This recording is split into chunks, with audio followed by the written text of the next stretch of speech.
What's up, everyone? Guys, this is insane. You see this? This is the 2022 model right here when we're getting displacement. we're uh we're expanding towards drawn liquidity off the left hand side of the chart. No, but seriously, this is awesome. Like, I genuinely, I'm so grateful.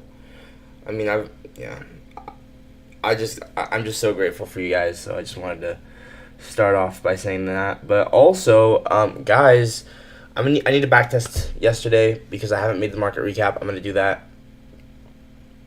and yeah, we'll just dive into the charts in just a second. Like, this is crazy. Like, this is so exciting. Like, I genuinely, I'm so grateful. Yeah, and you guys know me. I'm so transparent about everything. You can see all my stats, right? This is all my stats. Dude, I love stats. I'm such a nerd when it comes to this, but like, I don't know. I always kind of like when I was younger, I always kind of dreamed like, oh, I wonder what it'd be like to like, be a YouTuber and look at all the analytics. And now I'm like, I can actually look at stuff. Like, this is so cool. Also, this video is popping off. It's like really exciting because a lot of people want to know the rules for Apex, which makes sense. So, yeah. Anyway, yeah, you can see how we're like. Nope, that's not it. Whatever. I'm not gonna. In this video, I'm going to be covering Guys, all the I main need rules shave. you need to know when trading with Apex. I get so busy and like shaving's the last thing on my mind. Okay, anyway, I'll open up TradingView and we'll backtest yesterday. I'm gonna get out my folder and we'll also look on Twitter for trades we could have taken from other people, right? We don't want to get tunnel vision. But yeah, and I'm still gonna do a backtesting stream tonight. At least I'll try to. If I don't, then I'm sorry. I'm gonna try to, because I'm trying to make that a weekly thing. Okay.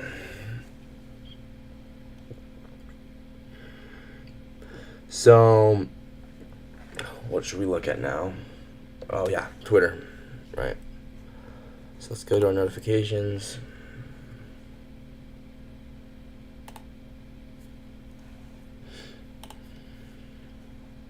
Right, and I'm just gonna save things that I find interesting. So, nice video from Tanja. That's smart. She posts her video on Twitter and puts the link with her thumbnail. But I post way too much. I'd probably annoy people. Top 5 inversion for value ups of the week. Yeah. Well, we could look at that later, but we want to look at yesterday in specific.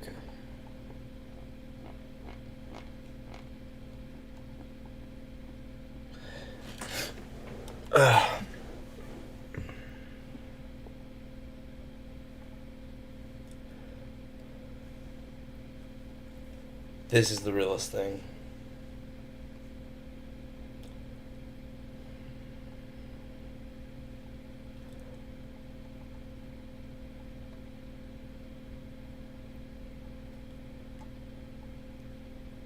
Yeah, once again, guys, I'm just looking for trades for yesterday.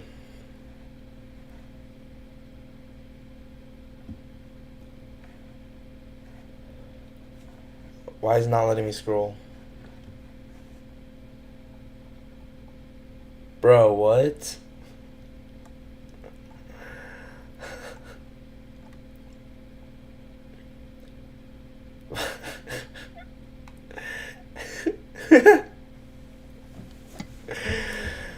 This is kind of funny.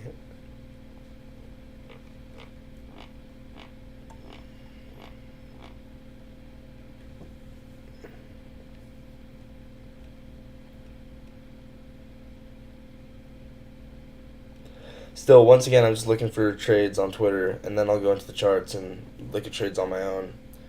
Hey, what up, Piper? So, yeah, We got Moss.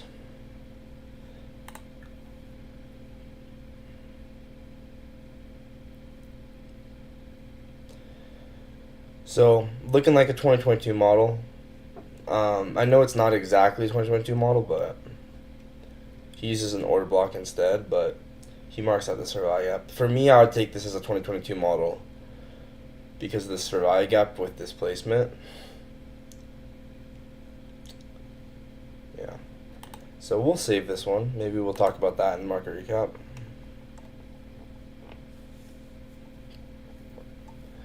Yeah, and then we're about to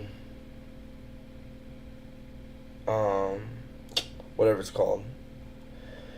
We're about to look at trades on our own. Yeah, so this, I was so close to taking this, right? We swept out London lows. We got our breaker here. And this is what I was saying about how even though this is, like, the change state delivery occurs here, like, you can enter on the wick. So, once this candle body closes, you put an entry at the wick.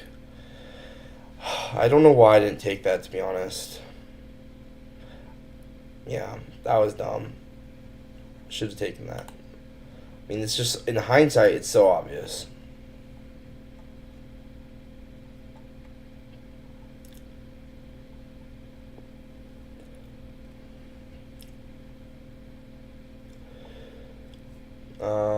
Okay, we're still in yesterday. Beautiful delivery.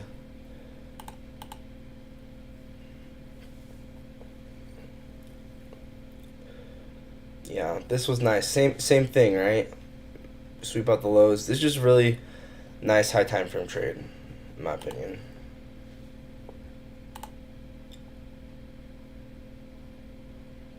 You just posted that. I just saved it.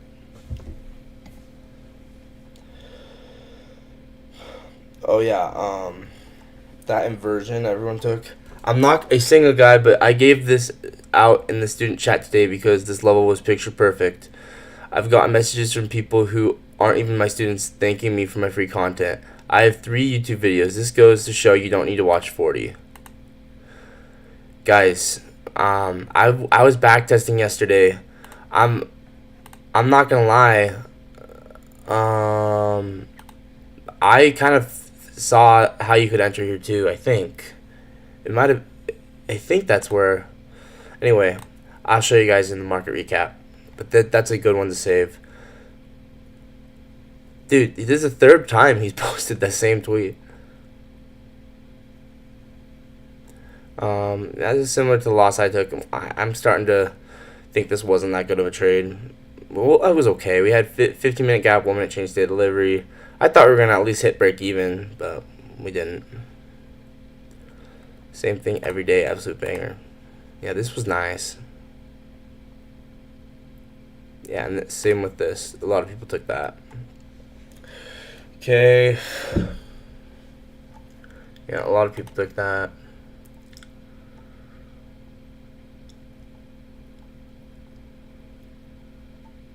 Okay, I'm about to just backtest the market. I think we covered most everything.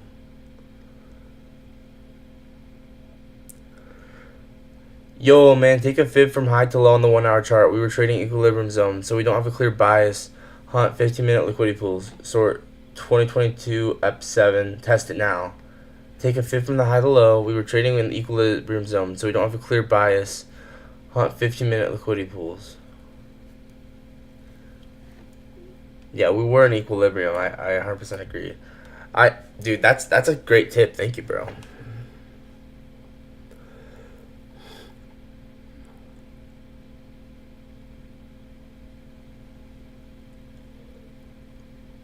Yeah, there was definitely good draws on liquidity above. Okay, I think we're good on other people's trades. I'm not seeing anything else. Honestly, I'm kind of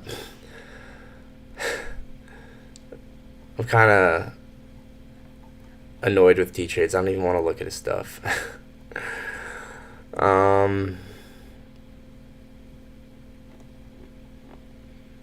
Yeah, guys, I don't know what's going on, but take a fib on the 1-hour consolidation zone. Okay, we'll take a look at it.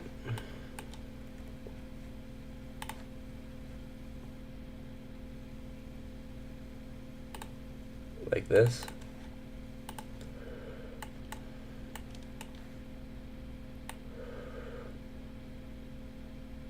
I'm not sure what I'm looking at, what you want me to do. But yeah, this was very obvious, right? From high to low, we accelerate up to this liquidity pool. Yeah. I see what you're saying. I 100% agree. I mean, this was just super, in hindsight, this was super obvious. You know, it should have been an easy trade. I just didn't take it. But in hindsight, look at this. I mean, 1 hour something, 1 hour key level, 5-minute change state delivery. And I should have entered on the wick here. So once again, here's the change state delivery, but you can still enter on the wick. So 5-minute change state delivery. You can still enter on the wick. So I should have done that. But that was a lesson I learned, right? So it's not a whole complete loss. It's a lesson. So 1 hour. I think it's a 1 hour rejection block. Yeah, we have SMT with this low. This was a very nice SMT. And then, yeah. I mean, there's like this rejection block. We hit the CE of it.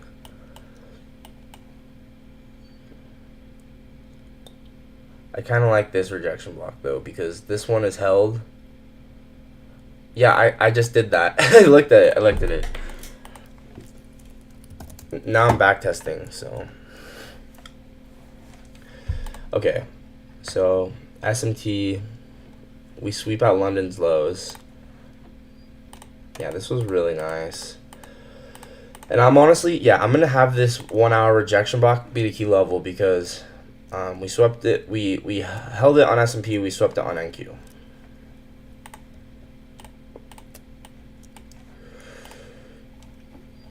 I mean, yeah. From my back testing, you can still use a rejection block after it's swept. So maybe other people disagree. Fine. I'm gonna trade my way.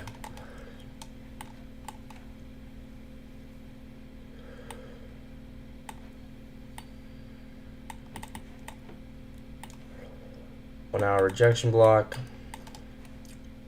Very nice. This was just. Oh, this is picture perfect, dude. I mean, how clean does this get, right? This is so clean. Accumulation. Manipulation.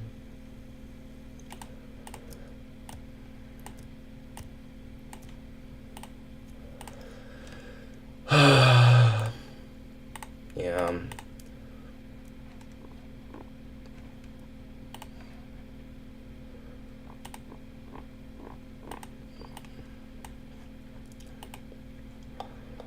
And once again, we swept out a session low, which was, really good liquidity. So once again, session low swept. Where's London low? Yeah, here it was, right?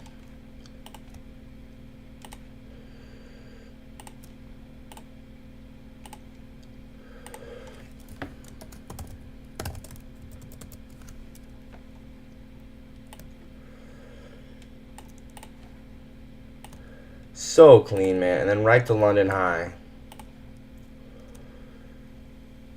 It was equal highs too.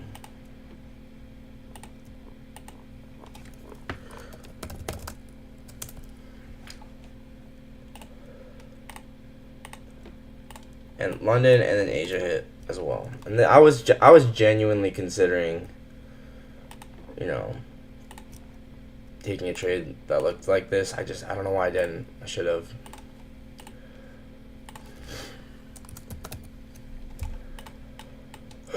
That's what it is. Whatever.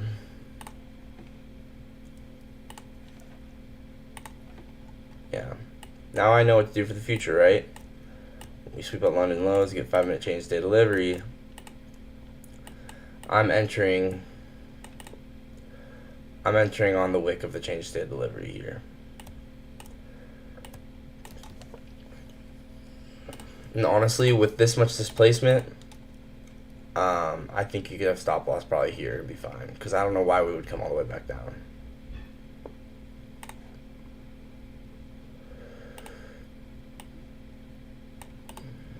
But, I remember why I didn't take it. RR, right? The RR just... It was just like I wanted to find a lower time frame trade in here, right? But yeah, I should have just taken it. You could even go break even at this high.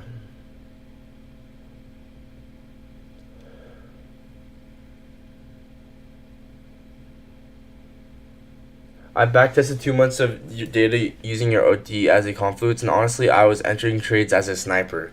For real? That's crazy, man. That's crazy. Oh my gosh. Dude, Hyper, thanks for backtesting it. Thanks for letting me know. That's pretty sweet, man.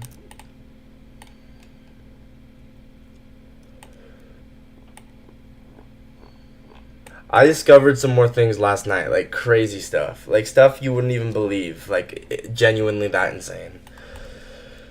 I don't know when I'm going to talk about it though, but I found some crazy stuff last night. Dude, this was just so clean. So, I'm wondering, would I go break even at this high? Yeah, I would go break even at this high. Well, actually, nah, I'll just hold it. No break even. London and break even. So yeah, I would just do this.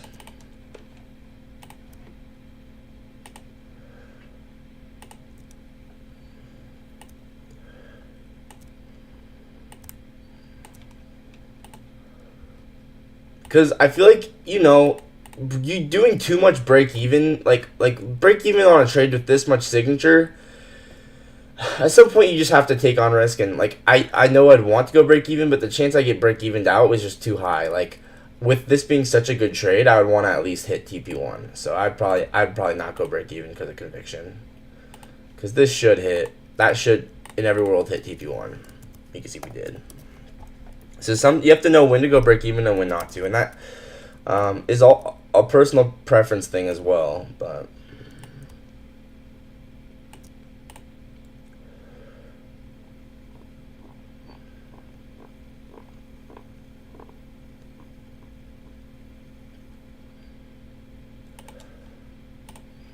TP1 and break even.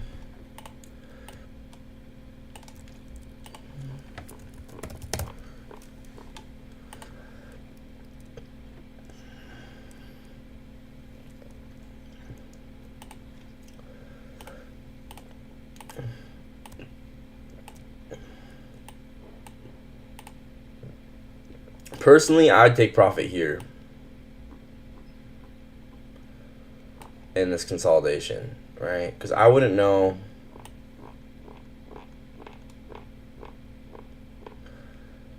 I wouldn't know if we're going to go run those highs or not.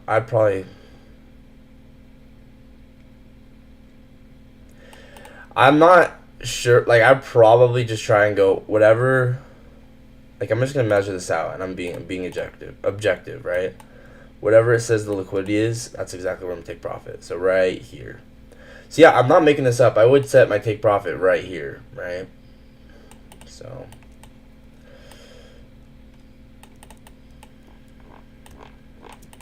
because that's exactly where the liquidity is. So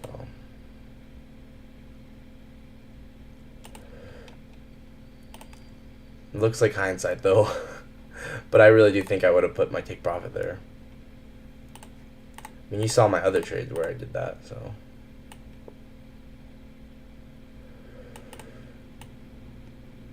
Yeah, I'd probably go TP2 here.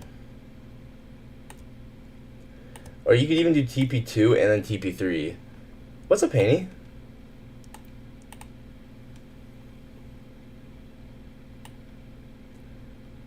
Let's go.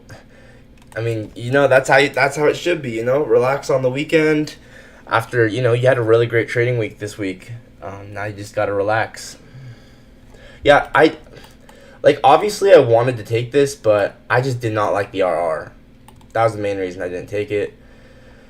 I think it's okay I didn't take it, but in the future, with a trade with this much signature, I'm going to take it next time. Like, this is a very high probability trade. Even though the RR isn't perfect, this is one I'd rather just have taken because it's just high probability.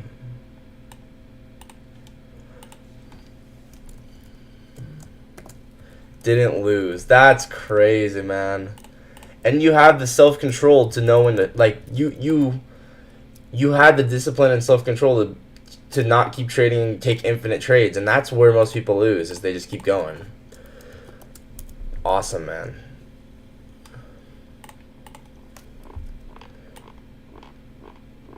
So this would be 3 contracts. So yeah, this is exactly how I would take this trade. Objectively, this is exactly what I would do.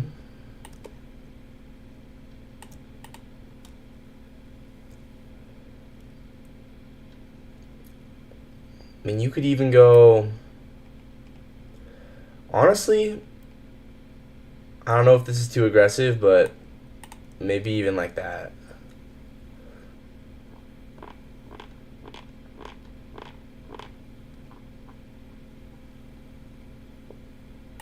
Yeah.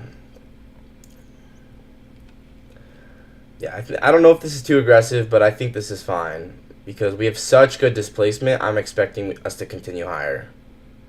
And if we came back down to here, it's like that would kind of invalidate the displacement for me. So that's why I would be okay with putting stop there, because why would we have this much displacement and then come back to here? That ruins the whole point of the displacement. So yeah. Yeah, I know. See, previous day's wick was crazy. Oh my gosh, this was insane, man. Yeah, this was the very bottom. Yeah, I got some cool stuff to show you guys that I found out last night. So don't let me forget about that. Got some very cool stuff to show you, like stuff that's just insane, right? Yeah, that's just beautiful, man. Just beautiful. Yeah. So I would do stop loss there in this situation, because once again, with such displacement and with this inverse for value, I mean, with an inverse for value gap, this is where you put your stop loss, and we inverse this for value gap. But yeah, once again, with this much displacement, why are we coming back to stop loss? That would be just weird, right? So TP1 and break even, and then I'd go, once TP2 gets hit, I would go TP2 trail to the swing low, like there. And then Asia gets hit. Bang. That's exactly how I would take this trade. This would be a very high quality trade.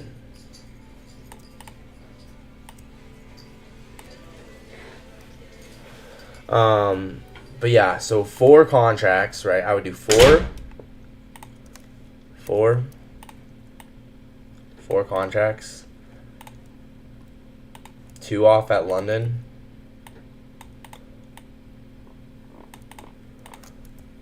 1 off at the liquidity pool.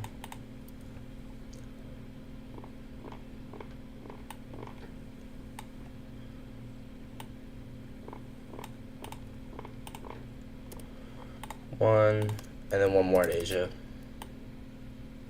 That's genuinely what I think I would take, yeah. Okay.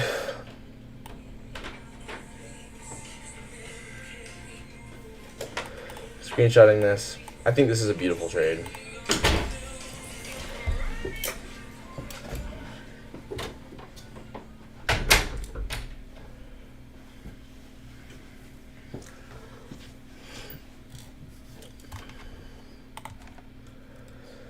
Yeah, this is the trade of the day for yesterday, in my opinion.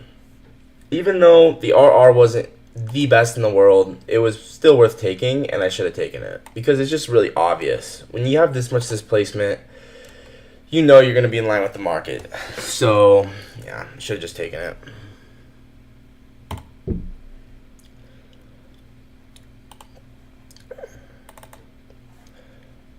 So, 950.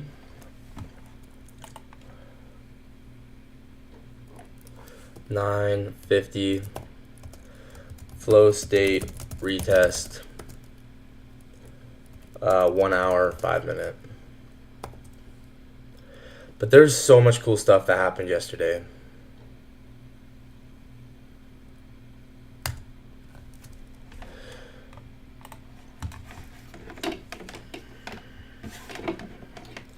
So let's move on here. I mean, you have to also be realistic. Like, what are you realistically going to spot, right? It's important to understand, like, yeah, realistically. We had a 15-minute BPR as well. And so, you also, man, this inverse value gap was so good. I wish I took this. Okay. Yeah, this 15-minute inverse value gap from this BPR. Sweeping out this low.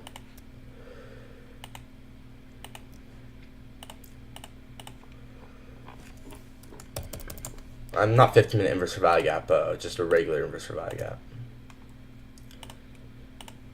Daily OB.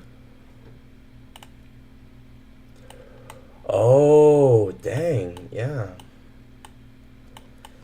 That's right.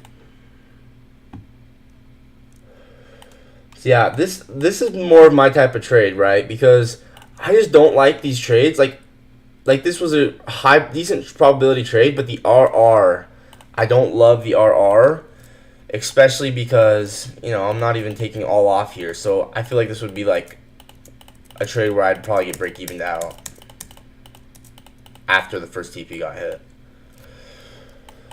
So that's why I kind of like on the lower time frame, I kind of like this 2-minute inversion with SMT a little better, because 50-minute BPR, I mean, this you can get actual RR on, and I like that. I like to have at least some RR in case, you know, when I'm wrong, the winners can cut off for my losers, right?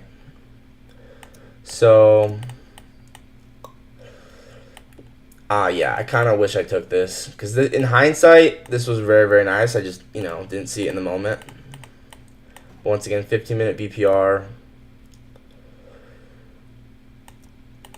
So many liquidity sweeps.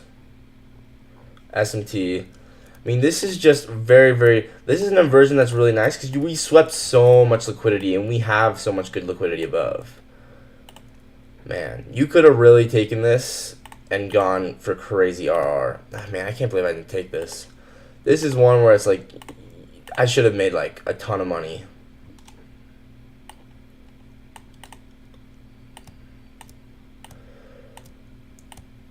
But I was kind of scared. But it should not have been scared, because there was SMT, delivery from a fair value gap, good liquidity above, and just so many sweeps.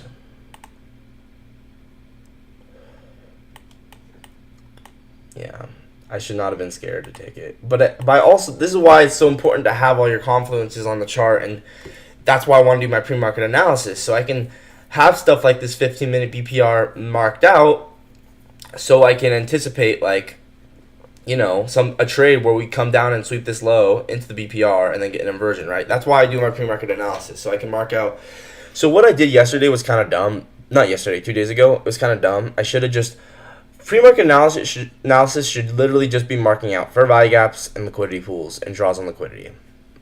That should be the main part of pre-market analysis, because I shouldn't be trying to predict the market constantly. I feel like every time I try and predict, I always mess up. But when I start to think, okay, where was the most recent sweep and what liquidity are we driving to, then I think in a more reactionary mindset, then I usually trade better.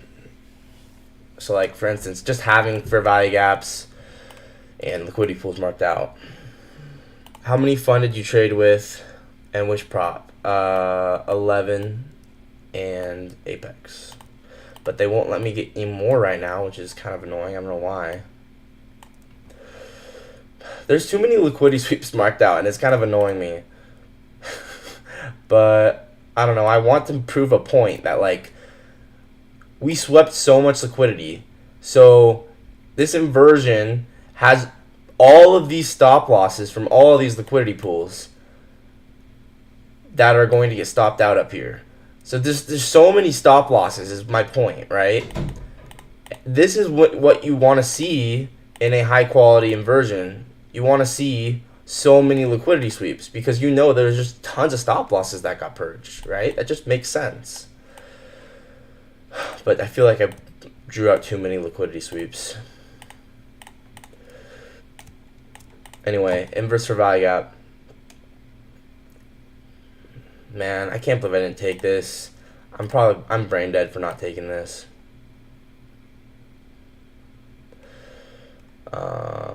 Yeah, I'd probably do stop loss there. Just trying to be realistic. I don't want to do it too tight. Or maybe even need to go here. I don't know, that's kind of wide. I'd probably put it there. And then yeah. Let's see. This would be 5 contracts. So 5 contracts, right?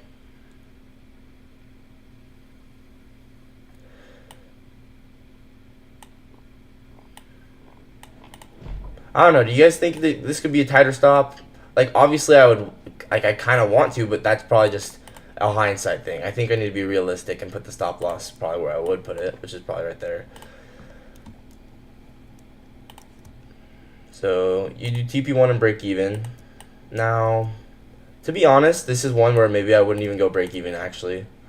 I'd probably just do TP1, no break even, and that kind of seems unusual. Like, normally I don't do that, but we have this SMT, and it's in line with the higher time frame, and we have this high here, and I think that high would get hit. So I would go break even at that high, personally. So TP1, I'd go TP2 at this high.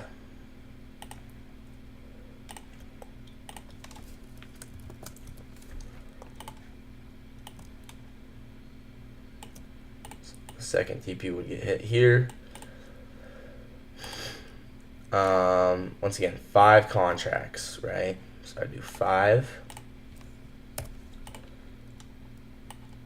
And then this point, I go break even.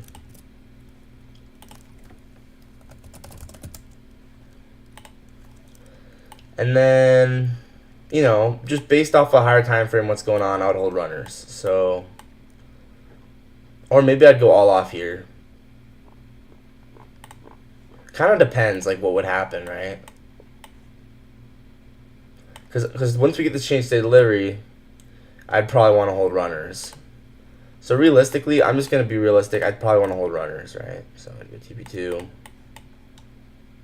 TP3 in this consolidation. Let's measure it out.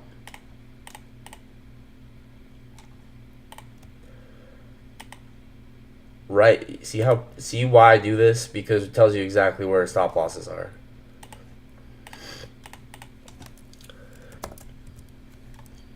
So what is this high? This is London. Where's London high?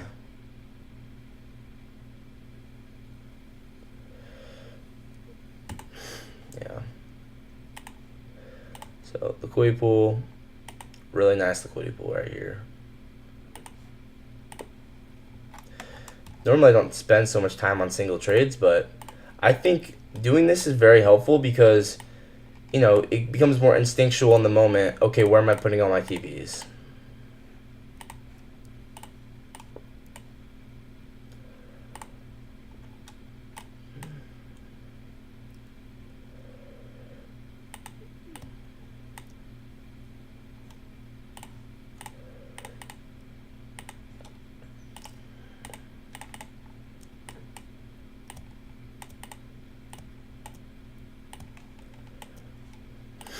So TP2. I mean, you could maybe take a 4th one off at London high.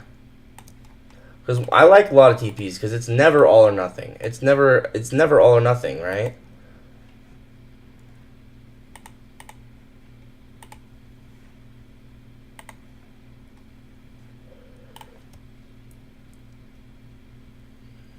So London,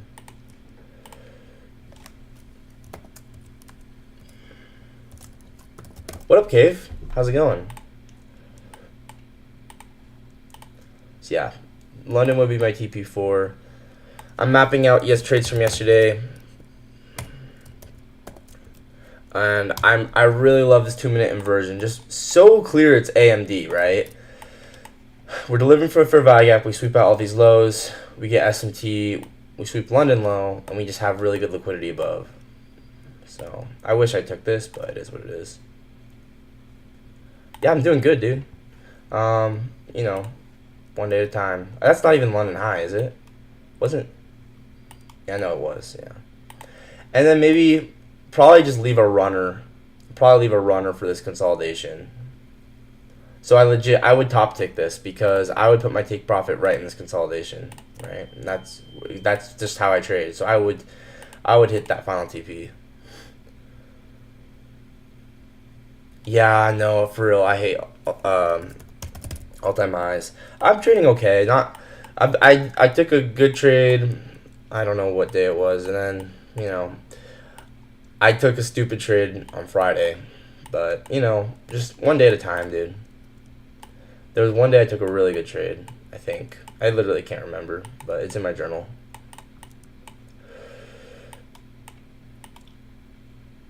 Yeah, this is how I take this. Yeah, you could do literally one contract at each high.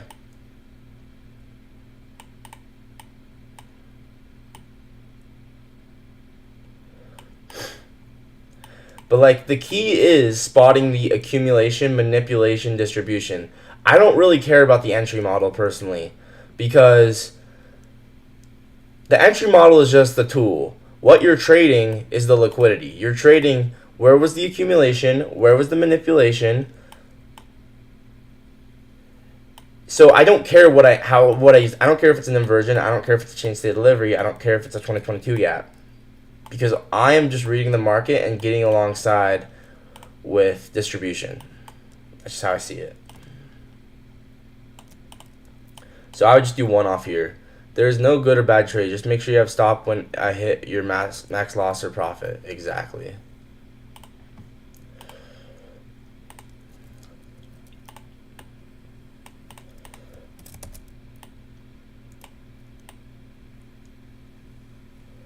So this is literally what I would do, and I would trail, right? So I wouldn't lose everything if I was wrong. I'd trail, so I'd go.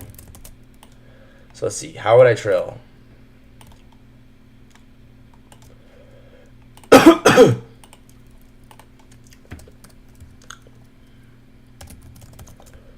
Yeah, it's never all or nothing, guys. That's why I take trades like this, because trading is probabilities. So why would I trade in absolutes, right? I don't know what's going to happen. I can't predict the future, but I can plan for all scenarios. So I like this.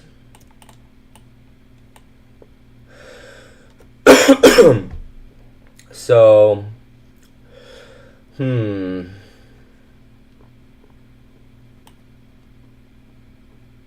how would I trail? That's what I'm wondering. TP2 and break. I'd go break even here. Once TP3 is hit, where would I trail to? I guess to this low, because I don't think we would go to this low, right? You don't want, the important thing with the trailing stop is actually give yourself some wiggle room. Like, where would the whole idea kind of get invalidated that we're displacing to the upside? That's where your trail should go. So I'd probably go like here, because we really should not come. This is, at this point, my stop shouldn't be at break even, because my entry was all the way down here. So why would I let it come all the way down there? Right? That's what I don't get, is why don't other people trail their stop? I don't know. I'm waiting for your discoveries in your previous backtest. Oh, dude. Okay. Let's see. Okay, I'll tell you. Right after we finish this, I'll tell you. I wonder how many people are watching, because, man, it's crazy. Oh, my phone's not even charging.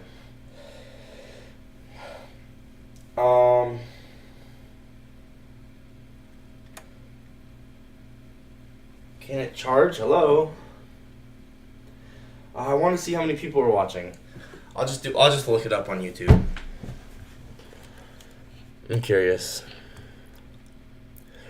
Because what I'm about to drop is like the sauce of the year. Well, I don't want to hype it up too much. It's just crazy. Okay, there's only 2 of you guys watching. Okay. Oh, I put the trading live thumbnail. Oh, that was dumb. Whoops. I did not mean to do that. Okay. Alright, here's... I don't know, because it's one of those things like I might want to backtest it more before I talk about it.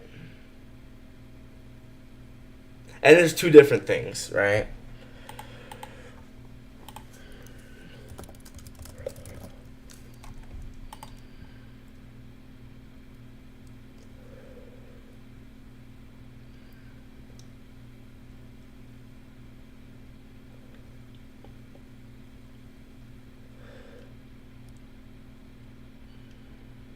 So once TP3 hits, trail there. I'll probably just do it like this.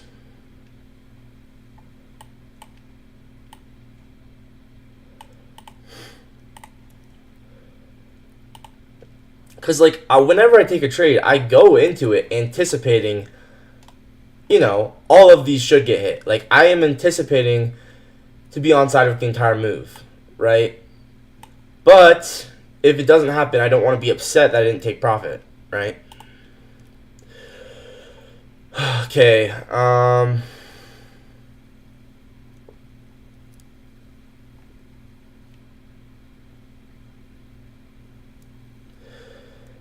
what was this? 2 minute, 9:42. IFG 2 minute number 2.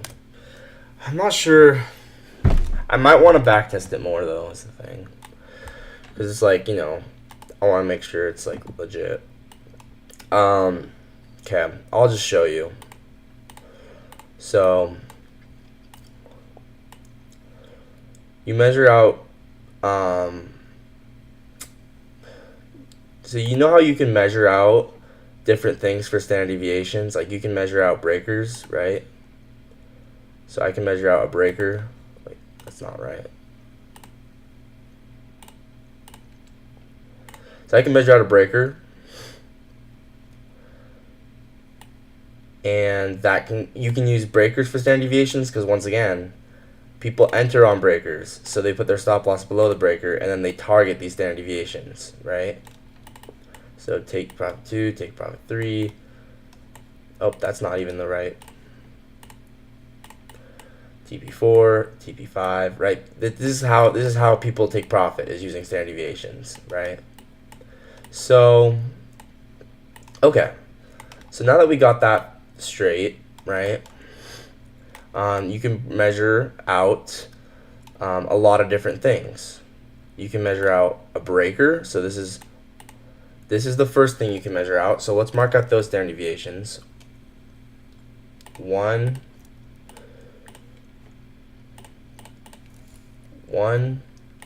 Once again, I'm scared. I was scared to talk about this because I want to backtest this more. 2.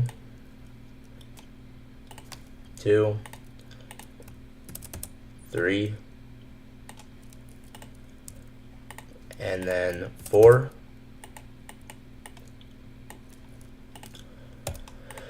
And then -1, right? -1 is the bottom of the breaker. So 0.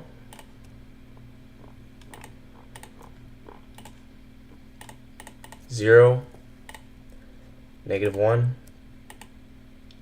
So when we dip down the negatives, we're expecting, that's where the manipulation is, right?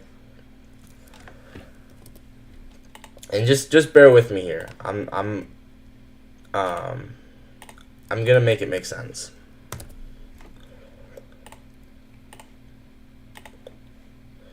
So you can also measure out, right? You can also measure out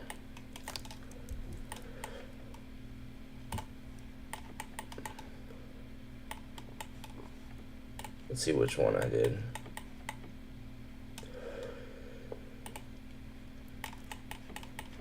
So you take this final down close candle, right? Because there are people that enter off of this final down close order block. This is called a CSD. I don't know why it's different, but if you measure out this order block, the final down close order block. So, bang.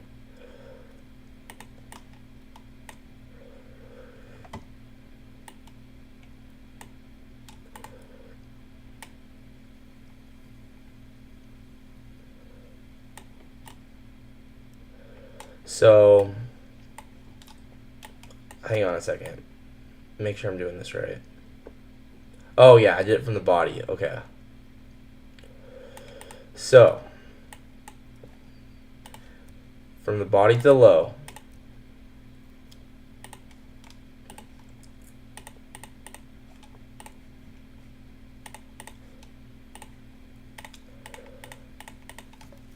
So 0, because that would be an entry point, right? 0, -1,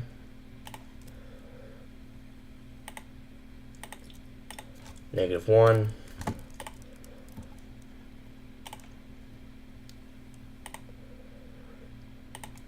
1,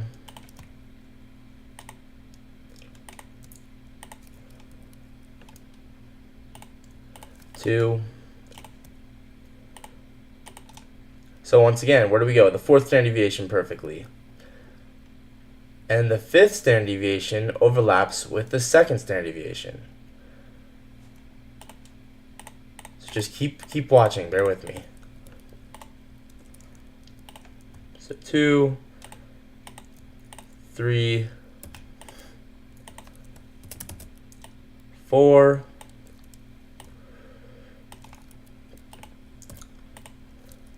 5,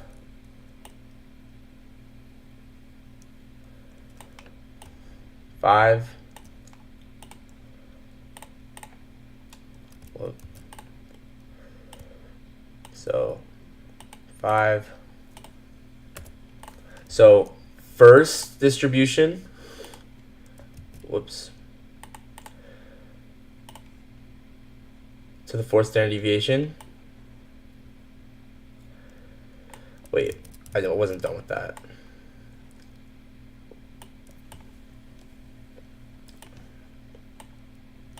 Six. And you see how each of these spots is exactly where a high was?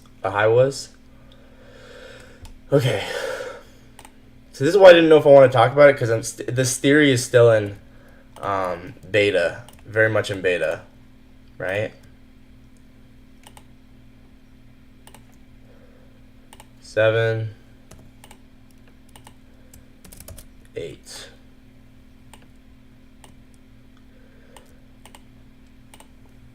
Okay. So now we have that marked out. Then we can measure out, the obvious one. We didn't start out with this one, but this one's obvious. The order block. So we got 0 right here.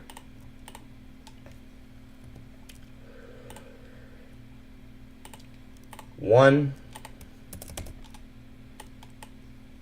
1 right here.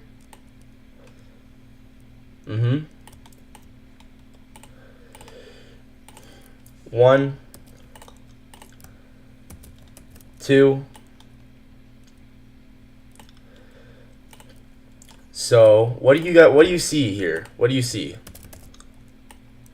Right? You see different sections, right? Different sections. Right? The bottom ones are used for manipulation, and the upper ones are used for distribution. So, once again, let's mark this out, right? So just so you can see what I'm saying. We have 3 sections. Hey, what's up, Garrett? You're getting the sauce of the year right now, right? I told Hyper I would tell him this.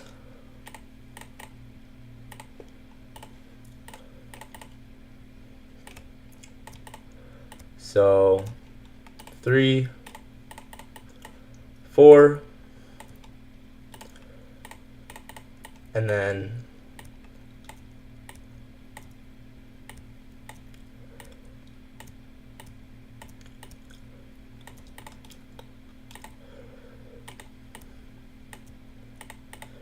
so these lower ones are used for manipulation.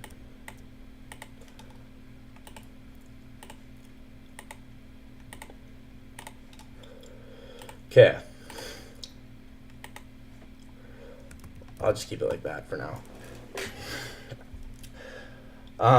So what do you see, right? This first one we have 1, 2, 3 sections, right? The first one we have 3 sections. The next one we have 6 sections. 1, 2, 3,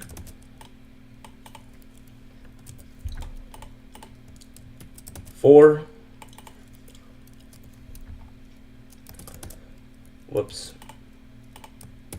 5, and 6. Okay, and then this one, right? What do we have? We have 1, 2, 3,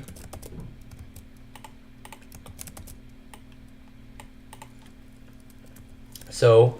Within this first section, it can be split into 2, it can be split into 3. Within the second section, it can be split into 2, it can be split into 3. So,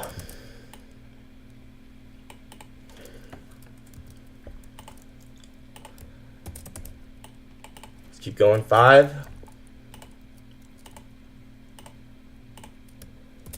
6, 7, 8,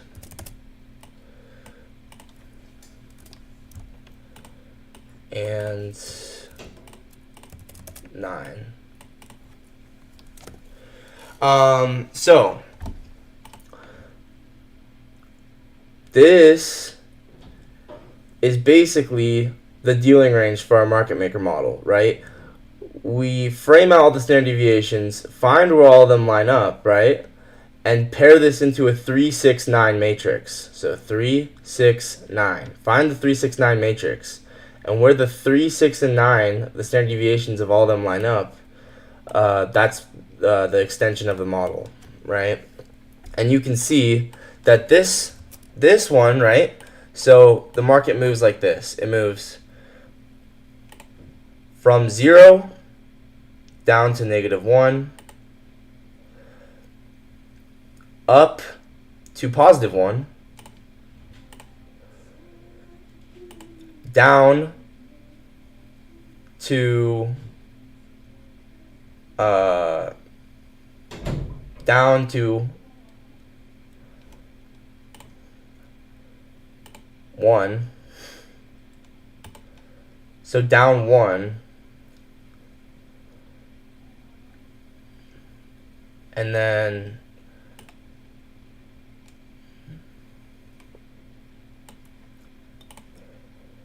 up to 9. So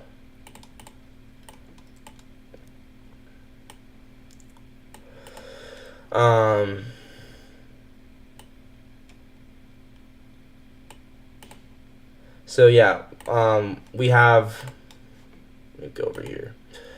So I would show you something from this book, but I respect, it's not my, I can't show it, but it's very clear to me that that market maker models run inside of a matrix, right? Very clear to me. And it runs off of power, the 3, 6, and 9. And if you guys don't know, there's a quote from Nikola Tesla.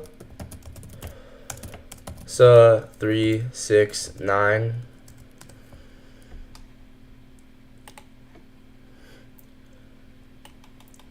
He said, if you knew the magnificence of the numbers 369, then you would have a key to the universe. And so there are a lot of people that are IC traders that have this logo, this 369 logo. And I'd always wondered like why they do, like why they have that 369 logo. And I'm pretty sure this is why. And I want to find someone that has the logo, except I think they got rid of it. And I don't know why they did. So once again, this is very this is pre-beta. This is out this is very very early testing of this idea. But I mean, I just noticed how everything lined up last night, and I was like, wow, that's crazy. So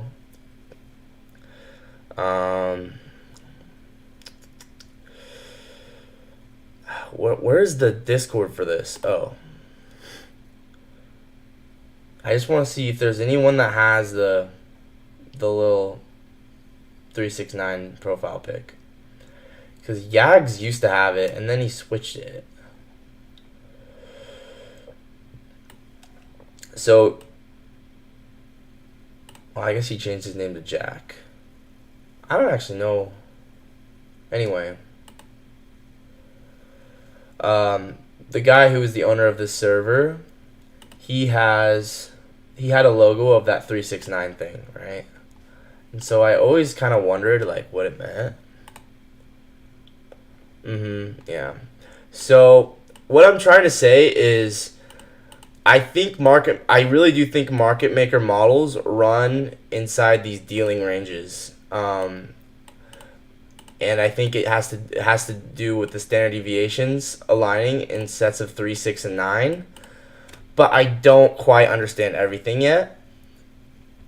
And that's why I'm not really going to go public with this. But this is just something that I observed last night, and I thought this was so cool. Now, I don't, like I said, very, very, like, pre-beta, like, if beta had a beta, this is that. Like, I genuinely, like, this is just an observation from last night. I don't really know, what I can do, but clearly I can see, right? These are all different entry points for different models, right? This one, the zero marks the entry. So the 0 entry at the order block, take profit at the second standard deviation, right? This one, breaker, take entry at the breaker,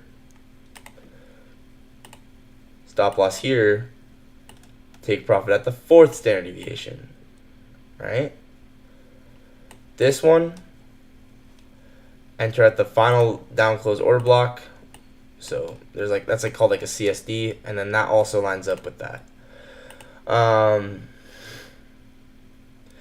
So I don't totally understand it, but it was an observation I made last night, and the only reason I even realized it is because I was just measuring out the standard deviations, and I was like, because I also like measuring breakers a lot, and I was like, oh shoot, that lined up, the fourth standard deviation lined up with the second, and then I realized, wait, how many is this? 1, 2, 3, and then 6. And then I saw that we hit OTE, and you'll know OTE of the initial one is right here, right? That occurs at 0 of the 3, 6 of the 9 partitioned one. So OTE is at 0 of the 9 partition thing. So yeah, I don't really understand everything, but I just think it's cool. So that was the first discovery I made last night. I had another discovery as well. I can tell you that too, but you might want to just chill out because this is already kind of insane.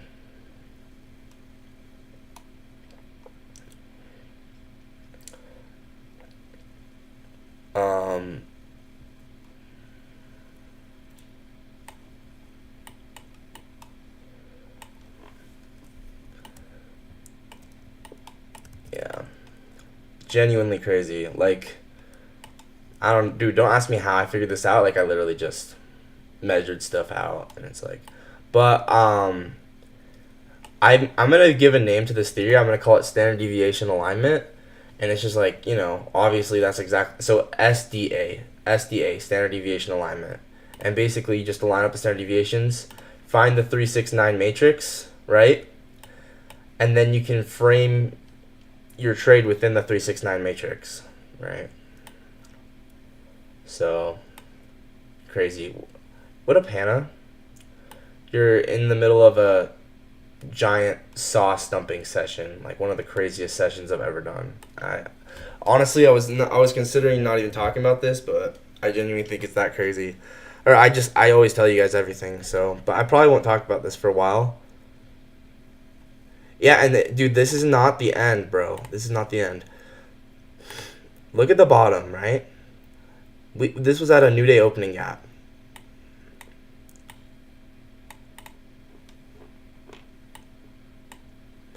Yes, I know TJR. Wait. What the heck? Bro. Why did it align with the new day opening gaps too? Yeah, I know TJR. Okay, this is actually kind of freaking me out.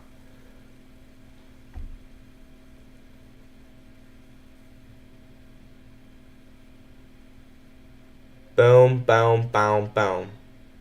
New day opening gaps aligned with it. Oh my gosh.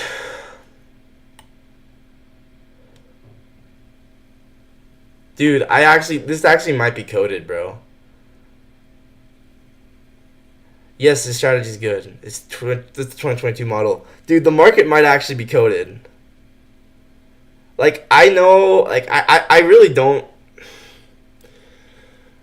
I really don't believe it is, but I don't know.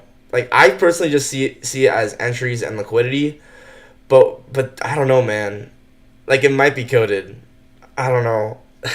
I can't just. I don't think it is, dude. I don't know. Maybe it is. I feel like it's just eyes on. I think this is just a helpful tool. Like, once again, this is a helpful tool to go run liquidity. I really don't think that it's.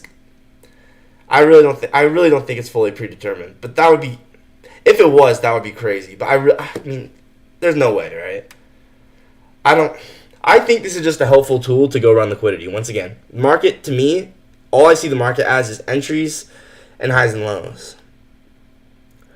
So anything that can help you with that is cool. But what I was trying to say, right? What I was trying to say is this new day opening gap down here is the bottom of the model, and it's where the manipulation occurred into this new day opening gap. And something Trader Day said that caught my eye is well, I watched some videos from his private mentorship. I didn't totally understand everything, but you don't need to understand everything sometimes. Sometimes you just need to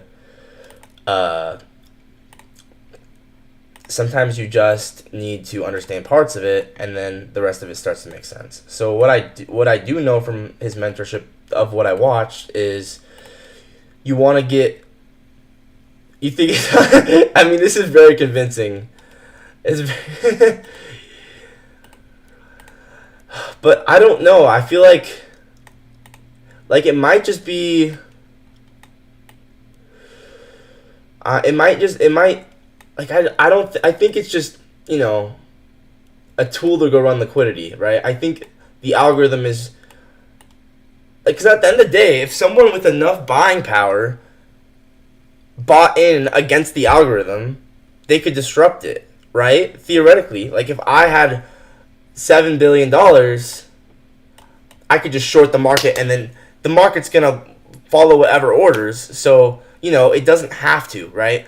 But the people who trade this way, the people who trade, in line with the natural flow, they are the ones who naturally have more purchasing power, and the people that have more purchasing power when they have more purchasing power, what was I saying? They have more market influence, right? So the people that are the best traders have the biggest edge in markets because they have the most money. Like logic, right? Common sense. So people who trade most in line with, whatever, they're going to have the most influence. People who trade with the greatest edge are going to have the most influence in the markets because they're going to have the most money. But, okay, like I was saying, right? We end up getting SMT with this low into this new day opening gap. So this was the other thing I noticed, is we end up getting SMT with this low into this new day opening gap.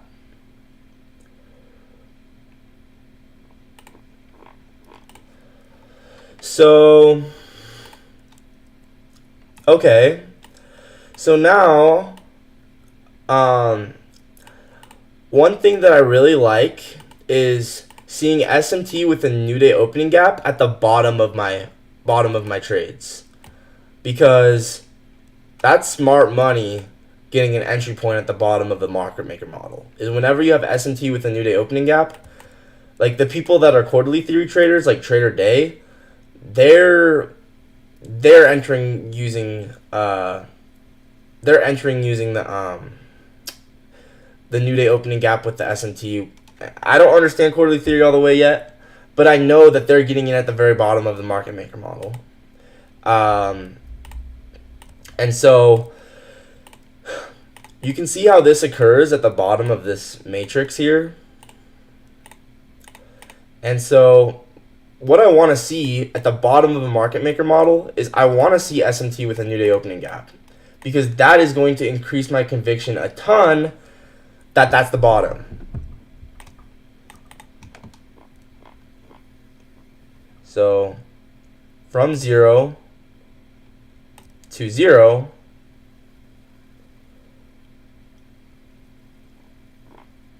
I don't know. I'm not going to try and overcomplicate. I'm just doing what makes sense to me so far, right?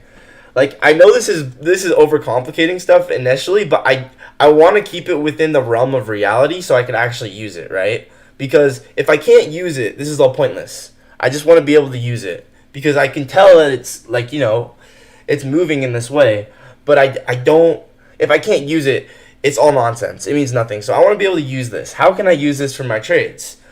Well, I can figure out, okay, we have SMT with this new day opening gap. Cool. That's probably the bottom of the model.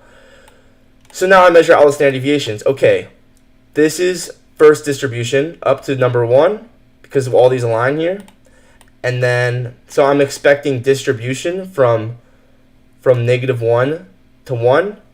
And then I'm expecting second stage distribution from this one. The equilibrium of the range, actually, I'm expecting second stage distribution from equilibrium of the range to the high of the model, right? So entry at 0, manipulation to the low of the dealing range. Entry at 0, manipulation to the low of the dealing range. This is first stage distribution. This is second stage distribution, right? So here's this. So once again, it's all nonsense if I can't use it in my actual trades. So I gotta figure out, okay, how can I use this to my advantage to give me a better edge? Because I might understand that it's operating off of 3, 6, and 9, but I can't, like, if I don't know how to use it, it's all nonsense. Let's go, bro. Let's go. And so I want to stay in the realm of reality, because the second you go into the nonsense land, it's not useful to you, right? I need to figure out how, because I can tell it's running off of this. I just don't know how to use it, right? And so that's what we got to figure out here, is how do we use this to our advantage?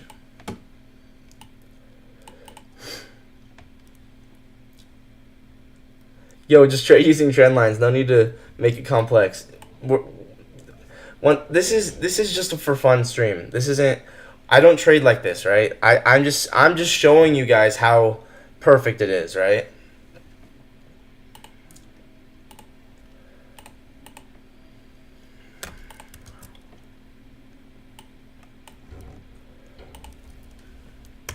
But like I said, if it gets too complex, then you can't use it. That's why we have to figure out, okay, how can we figure out how to use this? Because, we don't want to get into the too complex land where we can't even use it, right? So once again, this is equilibrium. We backtest equilibrium.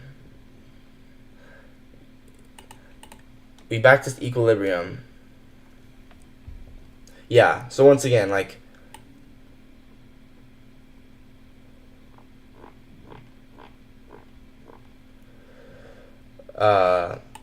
yeah, I don't actually trade this way. Right? The way I trade is very, very, it's very, very simple. I just trade entry points to go run highs and lows. I don't overcomplicate it. But I am aware, like, I'm self-aware, I'm conscious of the fact that it is running on some secret model here. And so I'm conscious of it. I don't understand it all the way, but I want to figure it out so I can make my trades better, right? So, once again, like I trade very simply. I just enter, go run highs and lows. That's it. Inverse for value gap, 2022 for value gap, or chain state delivery, right? Very, very simple. From the entry point to go run the high or low. How do you journal your trades? So I'll show you that real quick.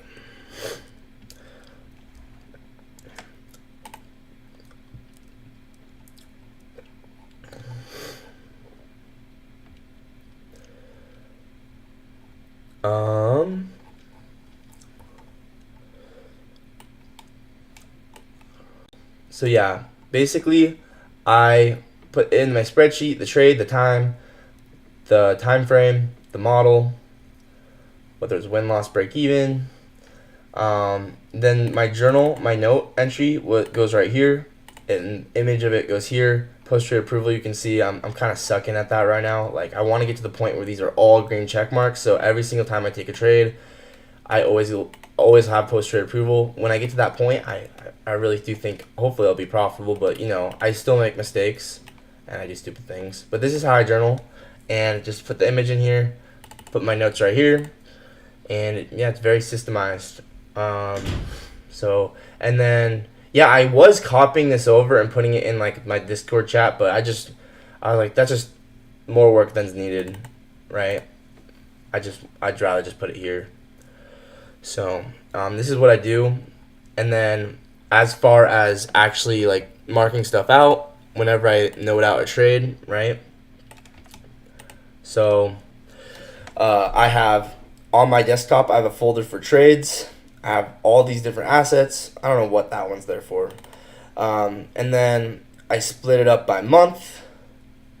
And then, for instance, July, here you can see I have a folder for every single day. And I'm also going to include Saturdays, because on Saturdays, I want to review the entire week as a whole. I want to do review the entire week as a whole on Saturdays. And so this is going to have basically like, the weekly range type of stuff. But then you go and pick one of these days, and I just have all these different trades. And I put timestamp, trade type. So, timestamp, trade type, and parentheses, I put the time frame. So, for instance, here we go. Inverse for value gap. 1 minute. And so it was at 13:17. It was on the 1 minute chart, and S&T. And so this is exactly how I do it. 13:17. I do 24-hour time, so I don't have to put PM or AM. and this is all in Eastern. So it's very systemized, right? 13.17, inverse for value gap, 1 minute. It's very objective. So if anyone wants to see, I wonder if Jake marked up that trade on that specific day, they can literally go through my folders here and they'll find out like if I saw that trade or not. So, and then I take this image, I put it in my spreadsheet, put the notes there, and yeah, that's it, dude.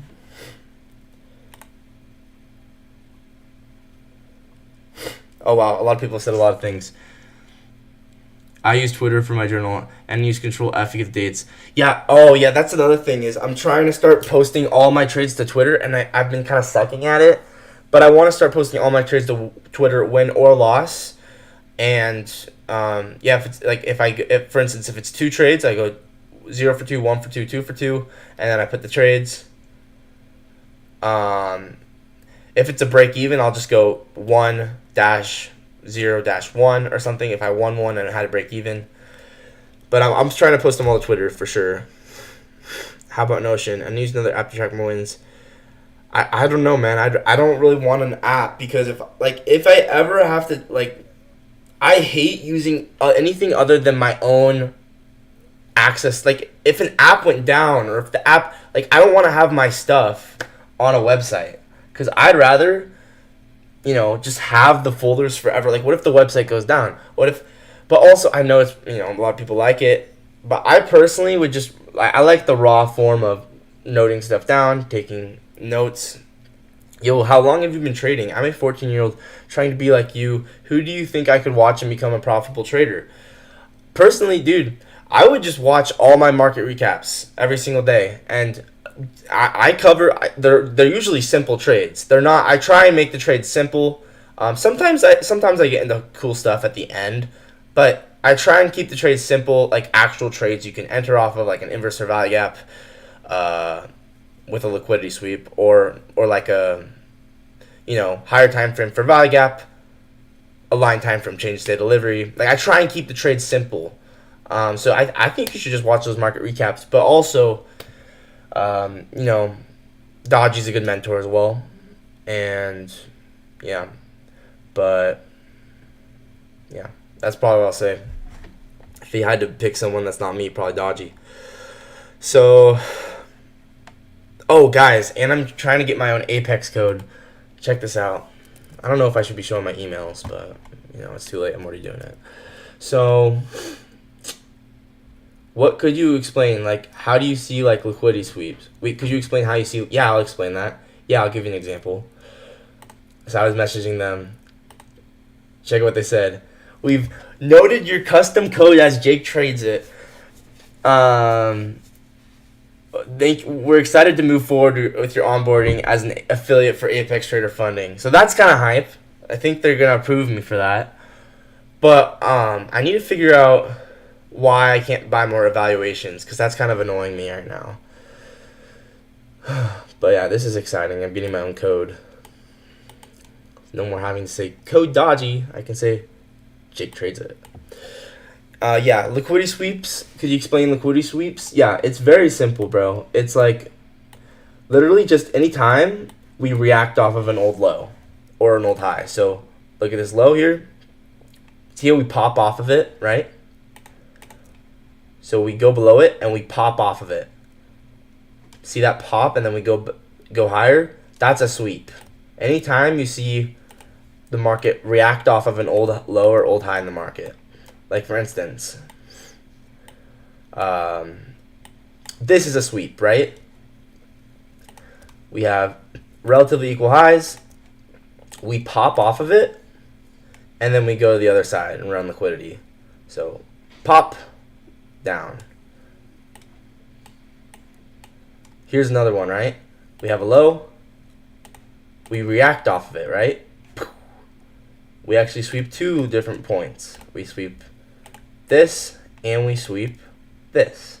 So anytime we react off an old low or high in the market and then we expand away from it, right? That's showing manipulation and then distribution. So liquidity sweep, pop. Here's your fair value gap entry, right? This is your 2022 fair value gap. Can that just be like support and resistance? No, you wait for the liquidity sweep to happen first. You wait for the pop off the low. and then you enter on the fair value gap like this. Or you can also enter on a change of state delivery. So I'm not going to overcomplicate it for you though. I'm just going to say just watch for a pop off an old low. We break the high, right? Pop off an old low, break the high, and then once again, break is the high is right here, right? We break this high, and then yeah, you can see this fair value gap in discount, right? This is one of the best examples of the 2022 model that I've ever seen. Guys, should we try this out? Let's see if this happened again.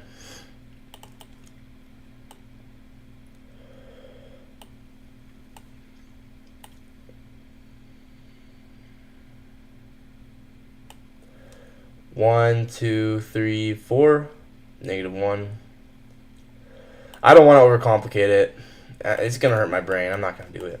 But I can tell that it's lining up. I'm not gonna. My brain's gonna hurt too much. Okay, so back to our fun little thing we were doing. So from 0 to the low, which is -1. So this is manipulation.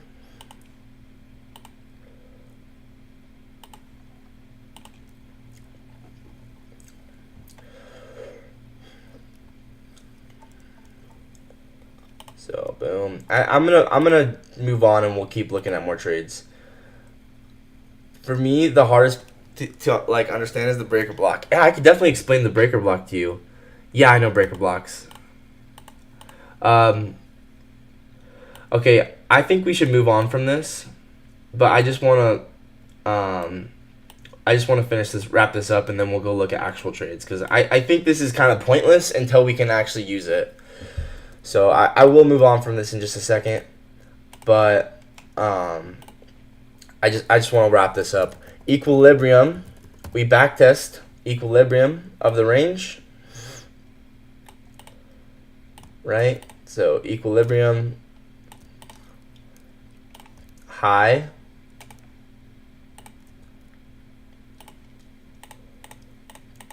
top left, high, low,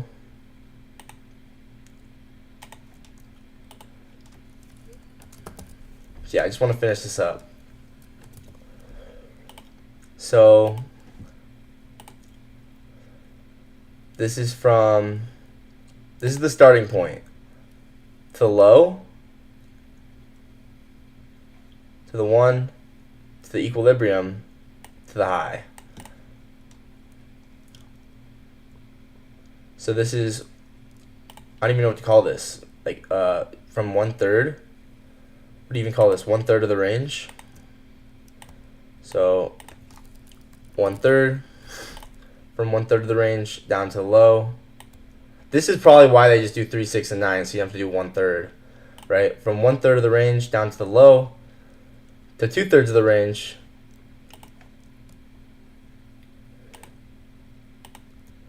to 2/3 of the range, to the equilibrium point, to the high.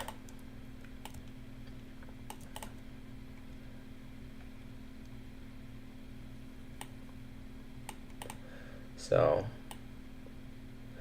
yeah, let's go ahead and let's screenshot this, and then we'll move on. I can explain breaker blocks to you. I'll do it right after this.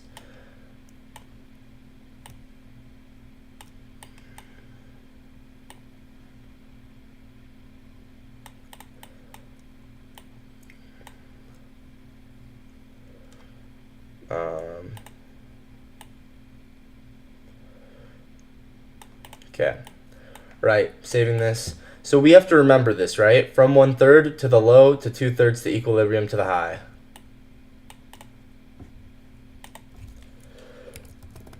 So I think that's how we use it, right? We remember the signature and price. From 1/3 to the low, to 2/3 to equilibrium, to the high.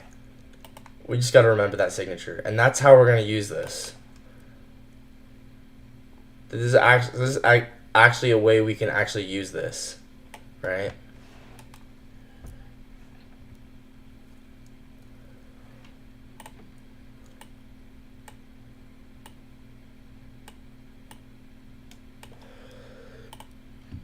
And we'll just remember this and see if this ever happens, you know, again, because it's just very cool.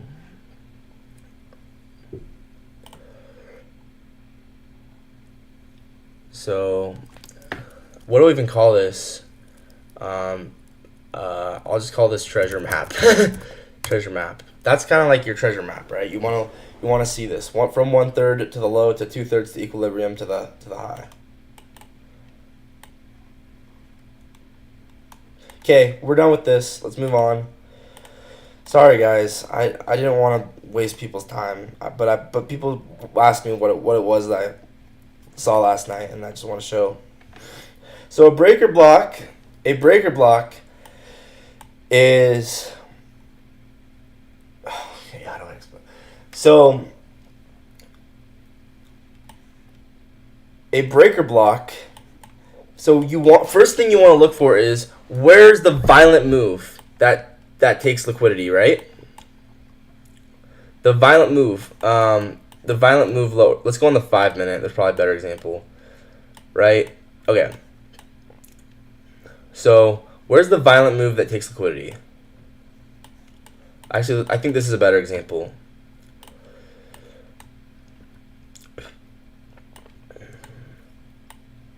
So here, this is the perfect example, right? So see how this is a series of down close candles that take out these lows? So this right here, this is going to be the order block. The red candles are the order block. The red candles are the order block. The green ones are the breaker. So the breaker comes before the order block. So breaker, order block, sweep liquidity.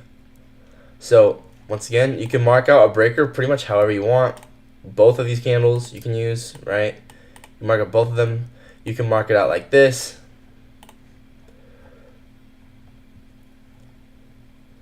Sorry it took me so long. I was just trying to find a good example, right? Breaker, right?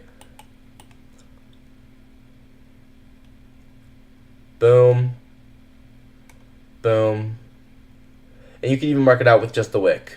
The highest part of the breaker is the most sensitive. So if you mark it out with just the wick, you see how sensitive this is, right? We can cut through these candles, actually. We can cut through these candles. And this one right here, this one's actually a breaker as well. And you can see how sensitive this one was, right? This one was the most sensitive. You see that? Breaker. See how sensitive that was, right? Perfect reaction off the breaker. Very, very sensitive. Very, very sensitive.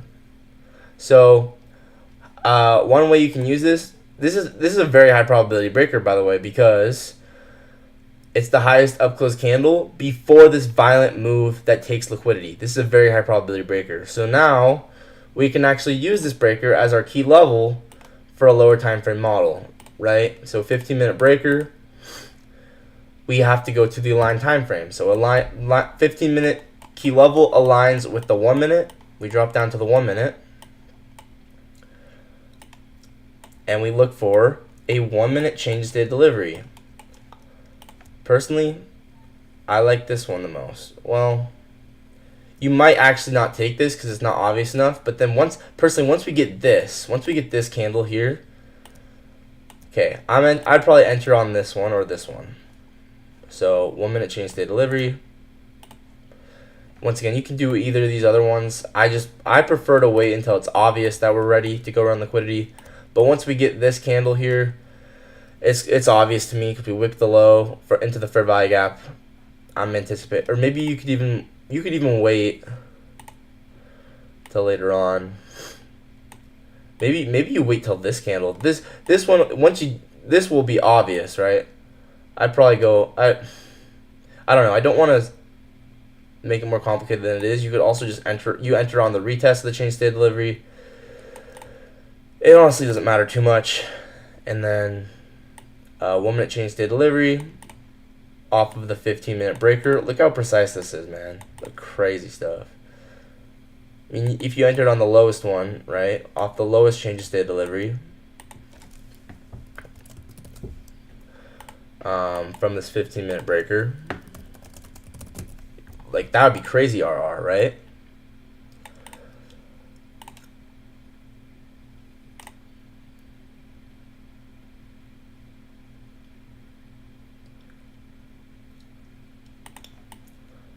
So, anyway, I would not do that. Personally, I would just enter, yeah, I would just say enter on the 1 minute change state of delivery retest. That's the simplest way to go.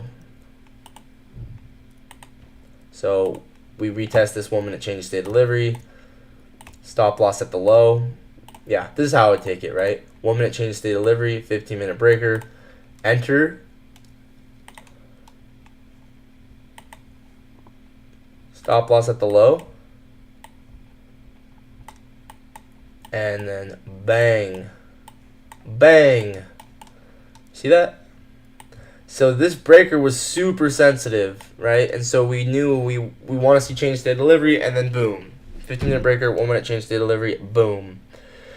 And as well, there was SMT here. So we have this low and this low, right? So I think this was SMT. Oh, I guess it wasn't. They're equal. There's SMT with this low. That's what it was. SMT with, yeah, with this low here. I don't even know if you're still watching, but I'm explaining the breaker for you. Wait, that's not it. Because that's a lower low on both.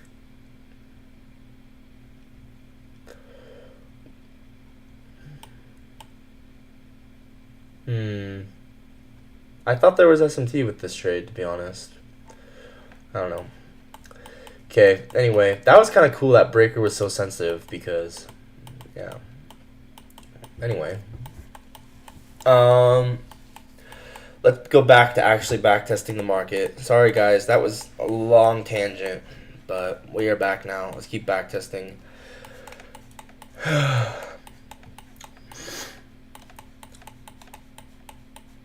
Honestly, I kind of want to try out.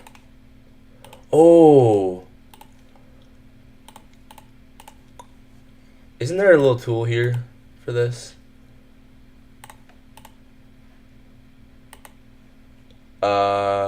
I'm thinking, what if we put it into a little tool? We can just measure it out. Like this.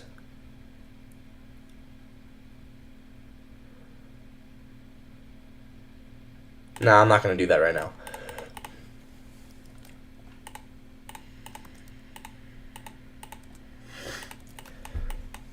So, yeah.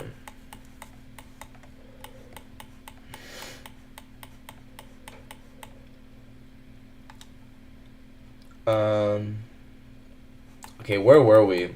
We were looking at. I wonder if anyone's even watching anymore. No one's probably even watching. I'm curious. And if not, then good. Then I'll just, keep backtesting.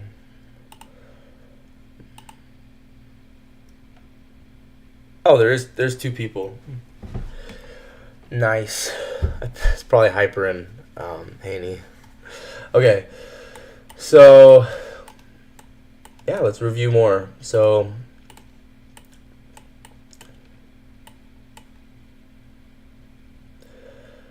you could have taken a trade off of this breaker. Like the same exact. Now that we're talking about breakers, it's kind of, I'm kind of starting to like them a lot. 15-minute breaker. Only thing is,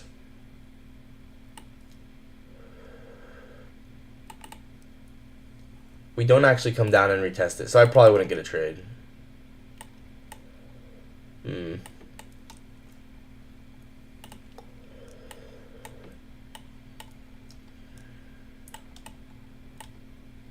Because I was going to say we could look for a 1 minute change state delivery off of it. But we don't really actually push into it that much. So, once again, guys. Reaper for value gap right here. Actually, Reaper liquidity void. Reaper. You see that?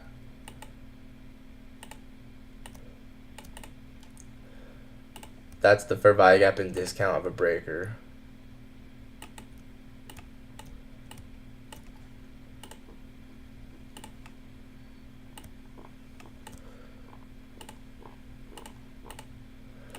That's just so cool. I'm considering taking like trades like this. FX replay. What? Wait, why?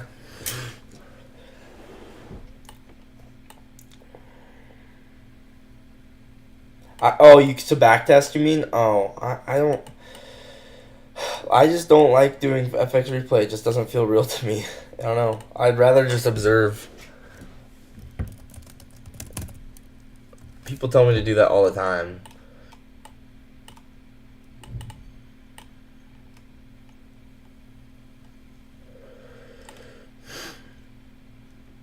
Reaper. This is so cool. So I'm considering taking trades like this where it's just like maybe like 1/4 the risk. But then even if one of these hit, right? So I'd only risk 50 on this. So it says 16, so I'd buy 4 stop loss here. Even if I just I'm considering, I'm not saying I'm necessarily going to, because I think it would I want to keep my risk the same across all my trades. But down the road, it's something that I might consider where, you know, if I see a really nice entry point, I might do 1/4 the risk with a micro stop loss. And then, I don't know. It's just a thought. Because these types of places are very, very sensitive.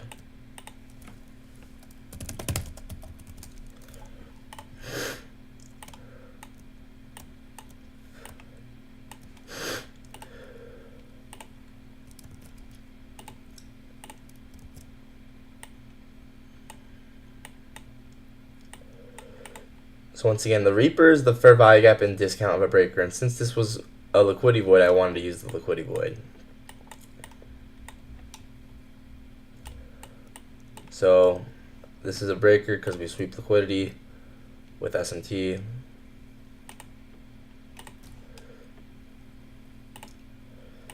So sweep SMT.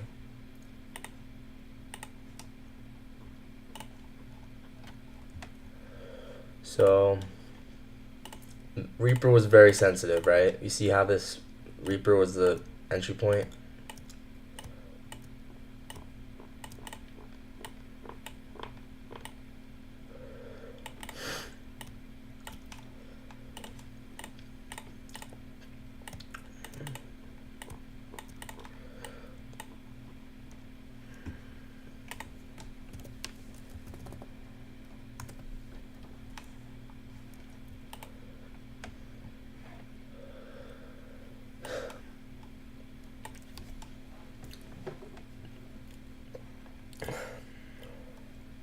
So Reaper was very sensitive today, or yesterday.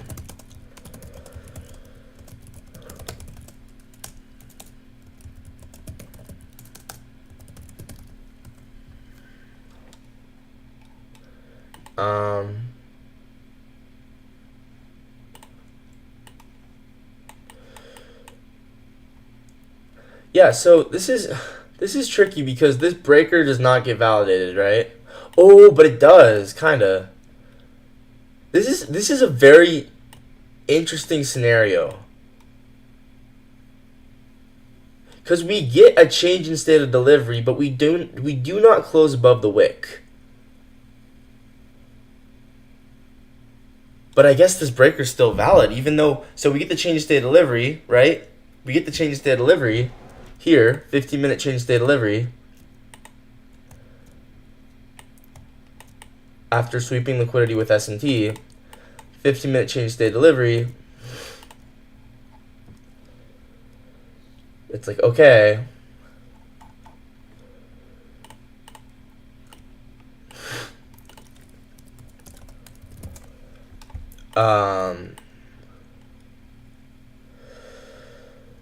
So even though we don't close above the wick, this breaker, Okay, so this is my note from this, right? This is a very specific situation that is teaching me a lot here. We close above the change state delivery, but not the high of the wick of the breaker.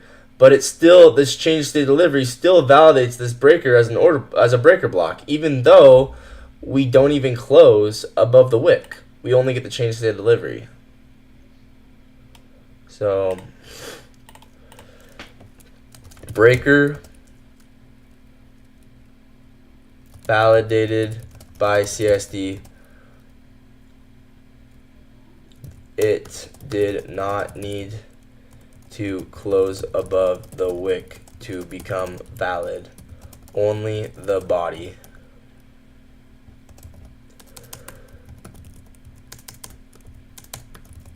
Mattered for it to become valid. Breaker validated by CSD. That is just such an interesting scenario.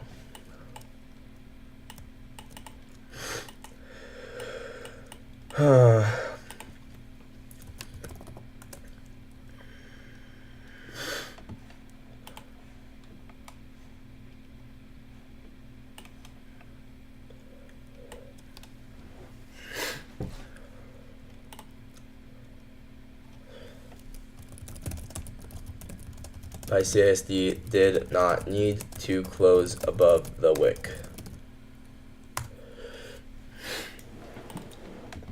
Okay, so then what time does this candle close? 9:45. I think that means close. It might be the open. No, that's when the candle starts. So this candle, it says 9:45. It says 9:45, but this is where the 9:45 a.m. candle closes, right here. So now we're looking at this next 15-minute candle. This next 15-minute candle. So we get this close at 9:45, or we get this close at 10 o'clock, right? This closes at 10 o'clock. So then we're looking for the PO3 on a 15-minute candle. 15-minute closure occurs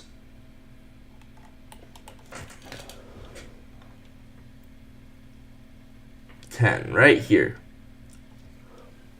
So let's mark this out with a cross.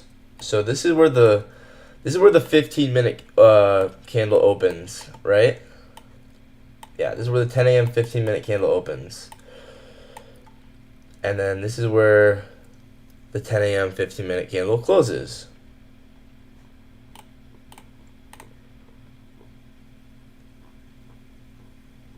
Actually, I would say this is more important as a 1 hour candle. 1 hour candle, right? 1 hour candle closes. Yeah, 1 hour candle closes.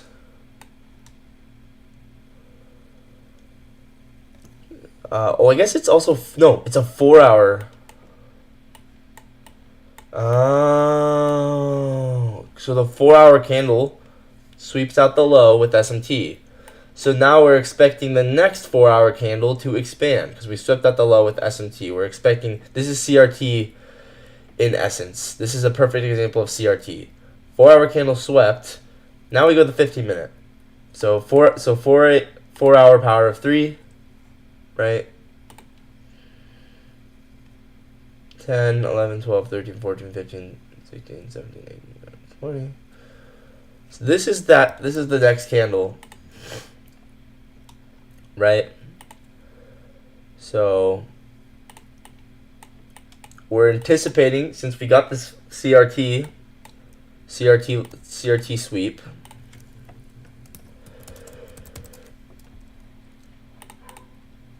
we get this close. Now we're looking for accumulation, manipulation, distribution. So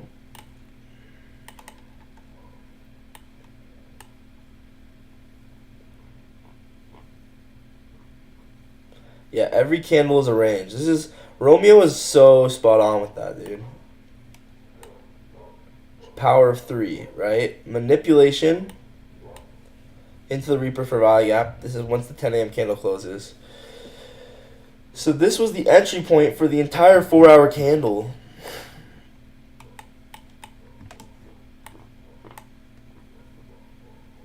$10 a.m. opens, manipulation.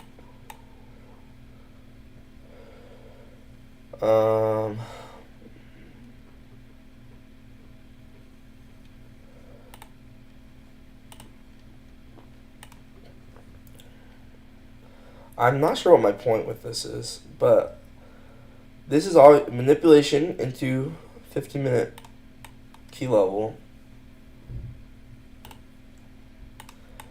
Kind of just getting distracted. So we're trading a 4-hour candles range. We use a 15-minute PD array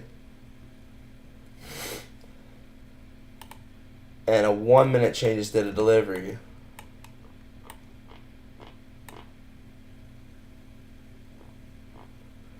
Except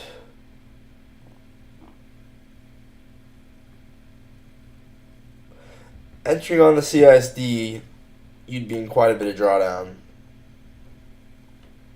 Like if you entered on the CISD,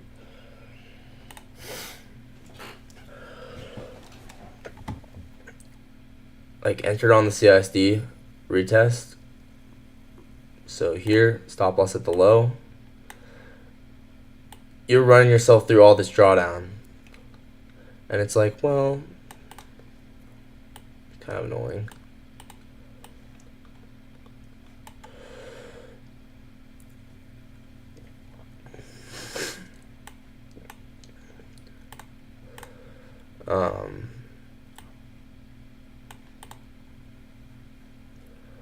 But this does hit 4th standard deviation, I'm pretty sure.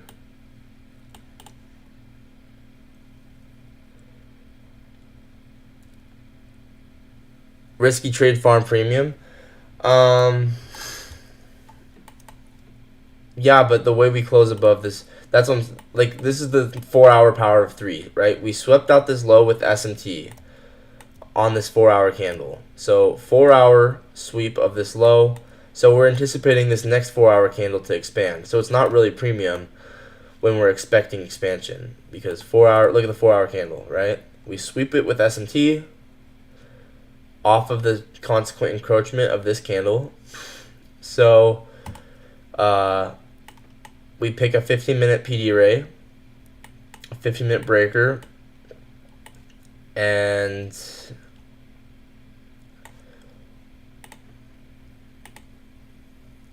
we also have a new day opening gap.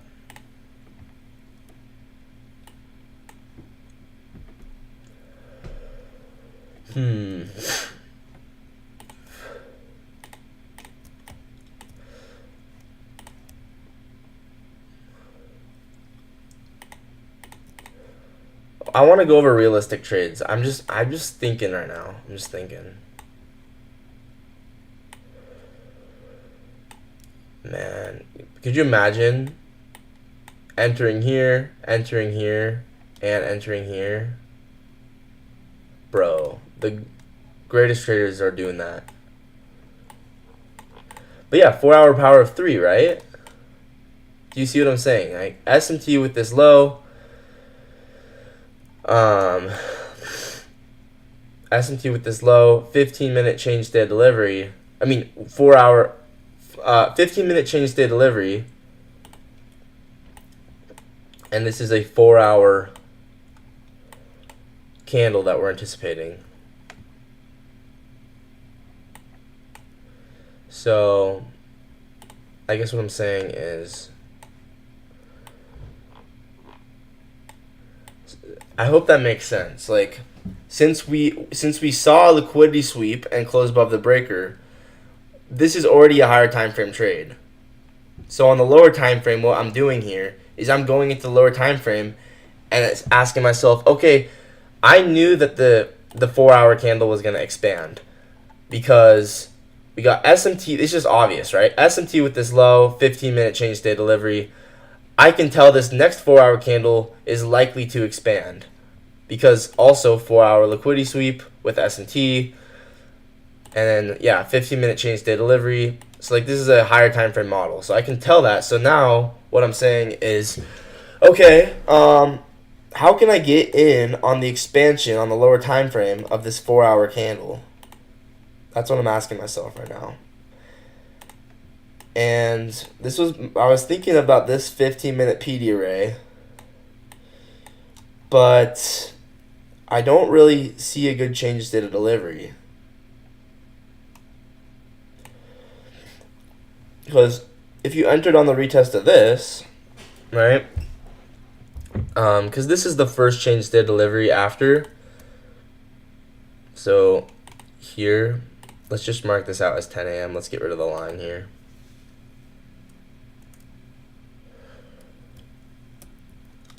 So 10 a.m.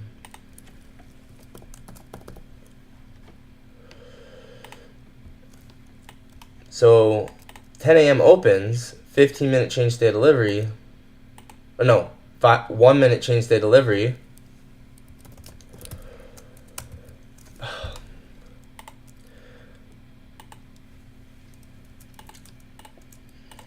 I feel like you don't want to take the trade right away, right? That's the secret. The secret is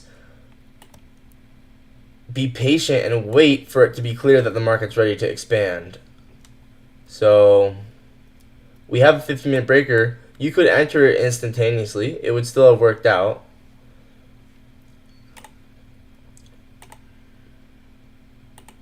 All right, this would have still worked out, and standard deviations did not hit there. So, okay, it hits on this one. So that's why I'm not looking at that. That wick does not matter. I'm looking from here to the low. 1, 2, 3, 4. So 15-minute breaker, 1-minute change state delivery. And once again, OTE backtest within that model, right?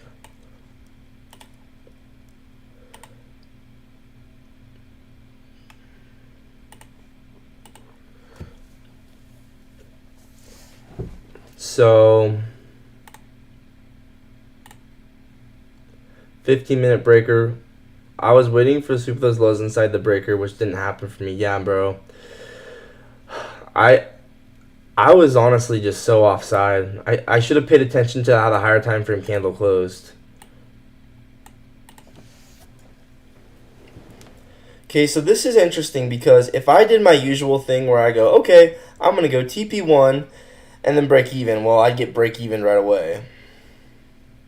So you don't always want to go break even at TP at the first standard deviation, but at the second standard deviation, I'm a lot more willing to go break even or trail my stop.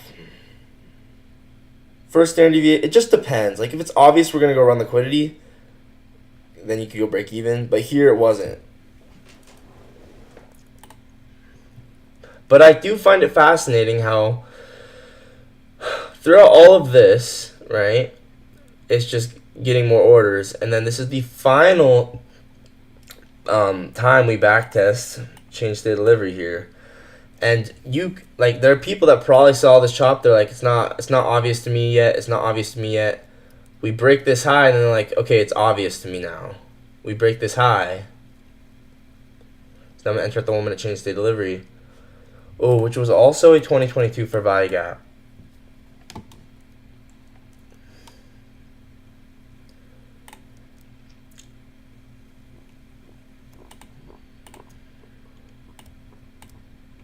Right, you see that for value gap and discount?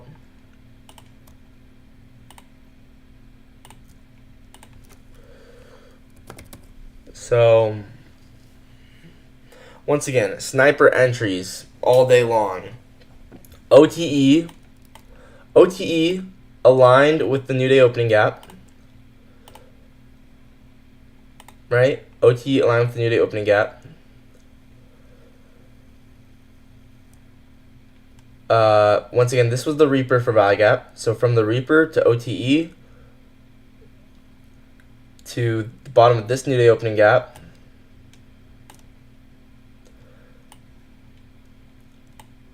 And then 2022 for value gap. And then to the fourth standard deviation. So once again, this was the Reaper, right? Remember this? Old fair value gap here. This Reaper for value gap. I kind of just like, I want to just mark out the void because the void's the most sensitive part of it. So, Reaper. So from the Reaper to OTE align with this new day opening gap.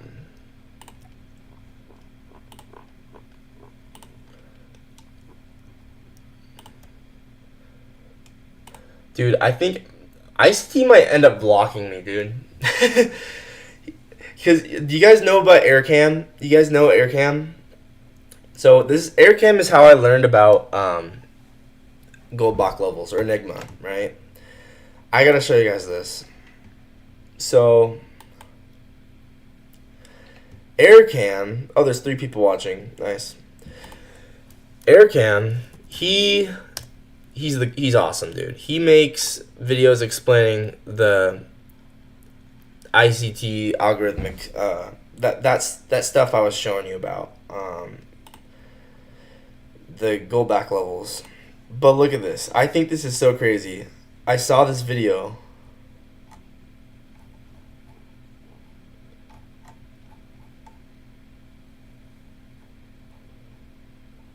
Hey, he's using the same website I get the pictures, the videos from, because I looked at we're both using the same exact website to get our free videos. That is funny because I've seen this exact same video from the stock footage, like the when you go on the website to pick out what video you want. I've seen this exact one. That I think I've used this in a video. That's hilarious. Okay, I'm looking for.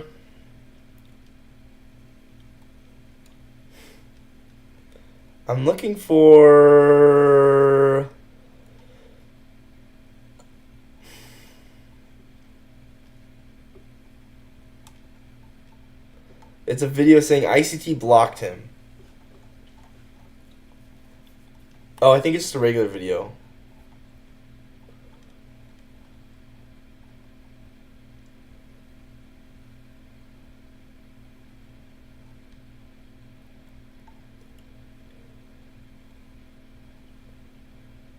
Goldman Sachs trade ICT order blocks. I mean, if they're a good trader, they should, because the market respects them.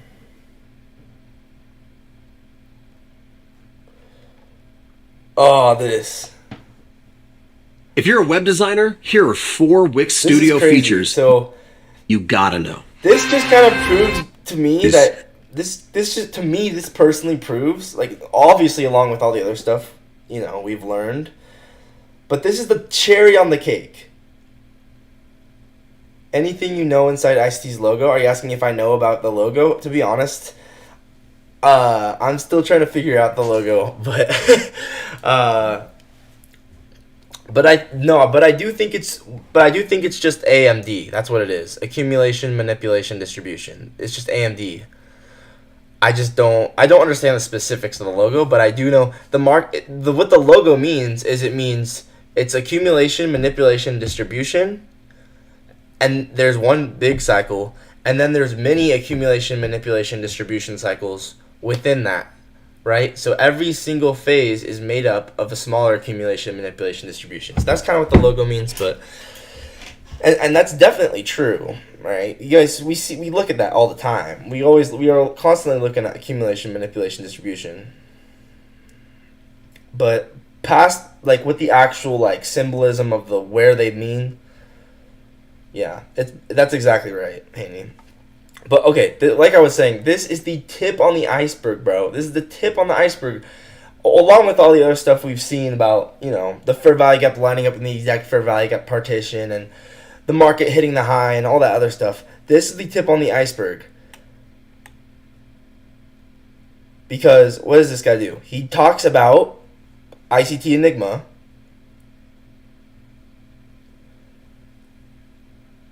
Yeah, I still have to figure all that stuff out, to be honest. But, okay, this guy, right? He talks about ICT Enigma, and he makes videos on these Goldbach levels. And what happens? YouTube channel. I have over 100 videos producing evidence time and time again that not only does price and the market algorithm respect Goldbach trading levels and principles, but the majority of ICT's trades that I've looked at and the ones I've broken down on this channel are actually based off of Goldbach principles. And I realized that I had been blocked by Isn't that crazy? Michael. And I was like, that's interesting. Why has Michael blocked me? Why would he block him, right? That makes it so much worse. Like, you're trying to cover up, like you're like, I don't know, like, if the worst thing you could do as ICT, if you don't want people to know about your Enigma, is to block the guy talking about it. Because that just makes it look so obvious that, oh my gosh, bro, it's hilarious to me. Oh, so like I said, I feel like I'm going to get blocked by ICT. I respect ICT. I love ICT. Hopefully he doesn't block me. Hopefully he likes me, but he might block me. Because, look, like, if I talk too much about Enigma and stuff, which I've been talking about it a little bit too much lately, it's like, I'm probably going to end up like Aircam. I never spammed him or made derogatory statements about him. All I do is I share my Goldbach knowledge. Anyway, I'm not claiming to really know Enigma. I don't. I really don't at all. But I think, you know, if I end up learning too much about it, maybe I will get blocked. Hopefully not. Okay, like I was saying, first standard deviation, second standard deviation, third standard deviation, fourth standard deviation.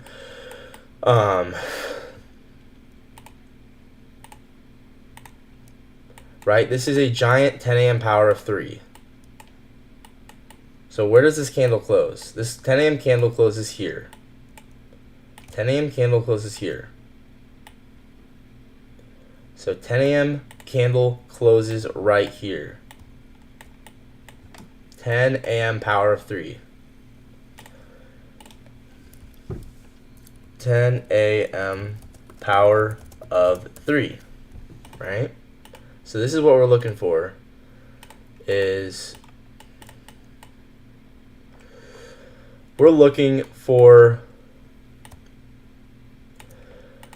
to get in on this expansion move higher, right? If we pull up this 4-hour candle, right? So we're trying to get in on a 4-hour candle to expand to the upside. So we want the stat map for. So if you don't know how to use stat map, it's useless, to be honest. Well, actually, I won't say it's useless. It's helpful, but all right. This 4-hour, this stat map was not helpful.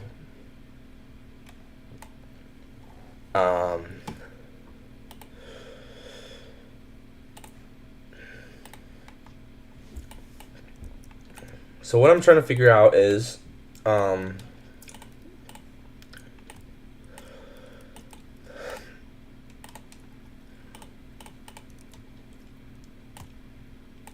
new day opening gap.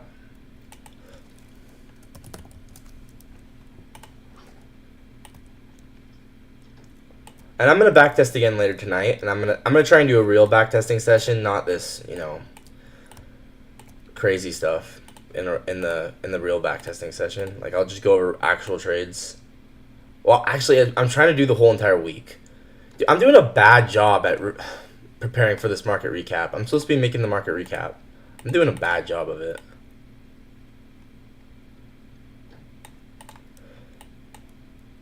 I'm supposed to be helping find actual trades you could have taken, and here I am trying to decode stuff.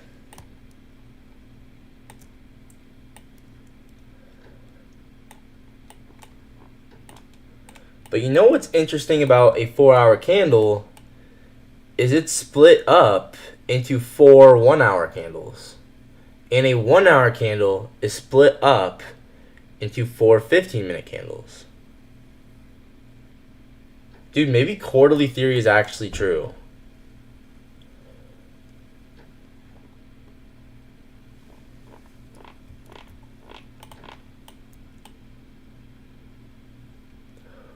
Oh my gosh. And look at...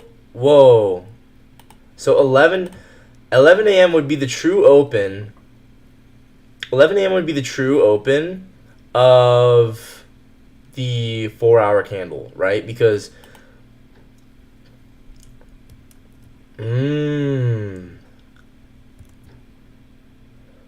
Right? So quarterly theory. We got 4 1-hour candles. 11 a.m., the start of the first candle. The start of this candle. My gosh, this is crazy. The start of this candle. This is 4-hour true open. 4-hour true open. Alright. Wow. That's insane. So, accumulation.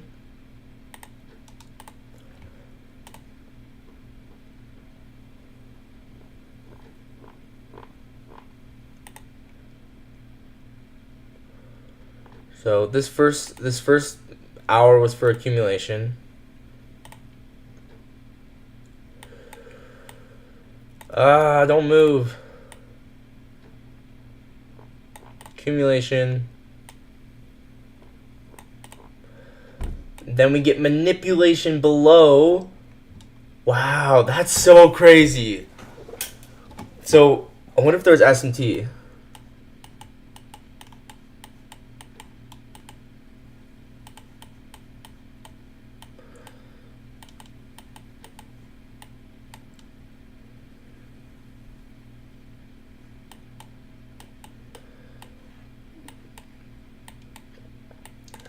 Yeah, we get a lower low.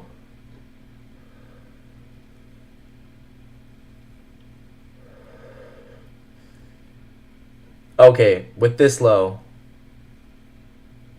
Okay, there we go. We have S&T with this low. Dang. So this is the exact thing I was talking about with my turtle soup video I just made, right?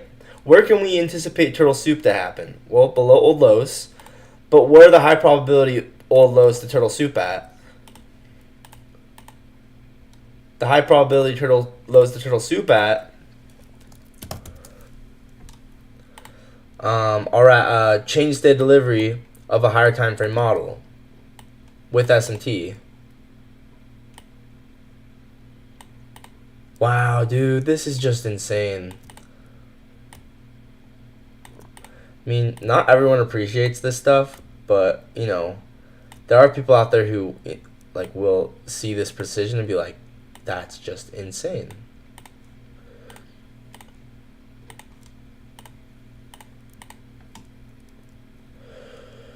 Oh my gosh. So, accumulation,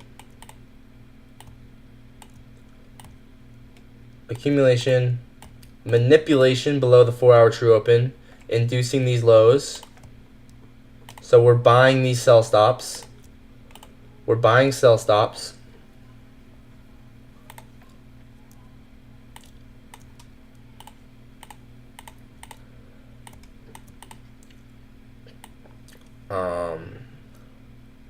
So we actually don't get the S&T yet. There's no S&T until we break this low, which happens right here.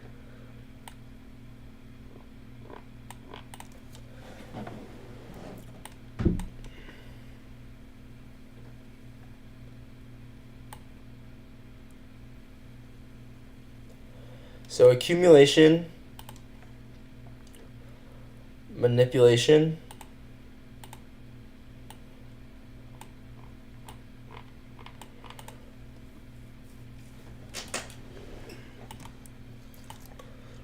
Guys, I wonder if this was in the fair value gap zone of the gold block levels.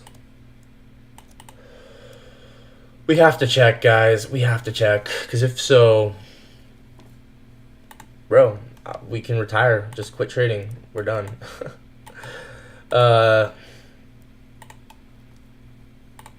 It's probably 81.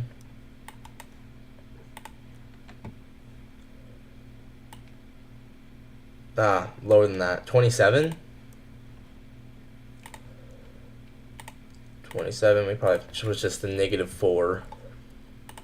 And by the way, something that I finally figured out that helped make this week make way more sense is you got to turn on the half steps. The half steps are important. So if you don't have the half steps, it doesn't work.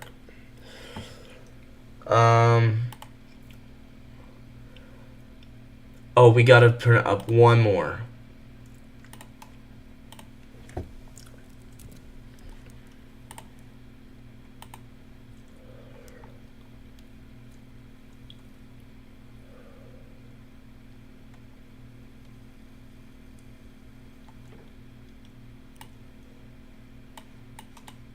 So the fair value get formed in the liquidity void section. But still, right? I mean, the market was clearly in this dealing range.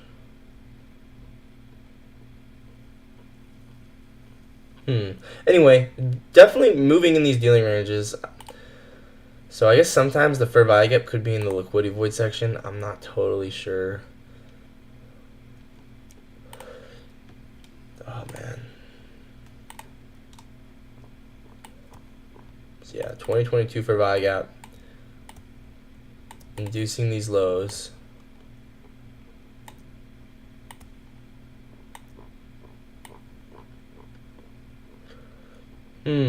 Right. So I'm saying what I'm saying is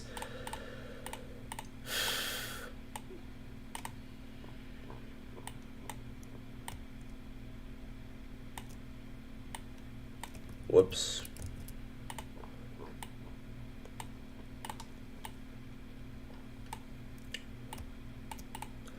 This right here was the manipulation. Within the manipulation part, right? We were expecting manipulation here.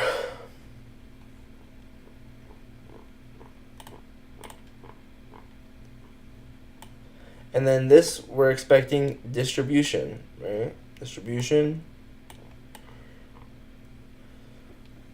Wow. Distribution is not last that long at all.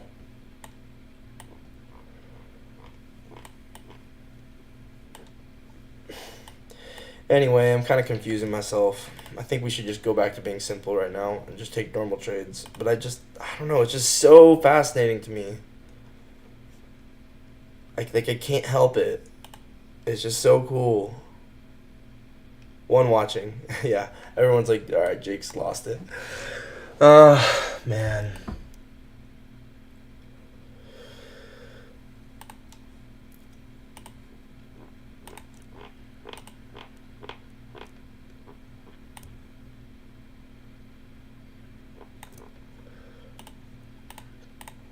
Oh, this was also the bottom of a new day opening gap, too. Like, everything lines up, man. Everything lines up. New day opening gap. Oh my gosh. I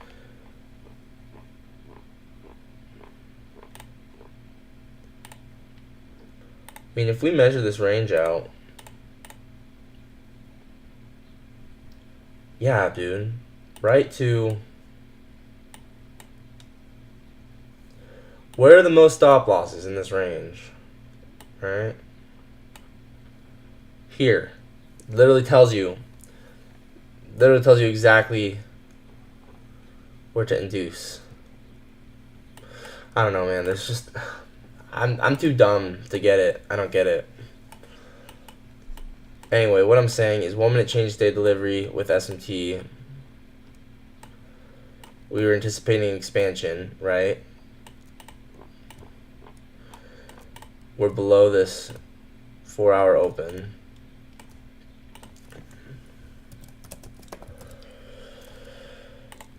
So yeah. So I actually do like using those true opens. They're kind of nice. So 15-minute breaker. So let's clean up the chart a little bit. And then that's exactly how you get in on the 4-hour power of 3, right?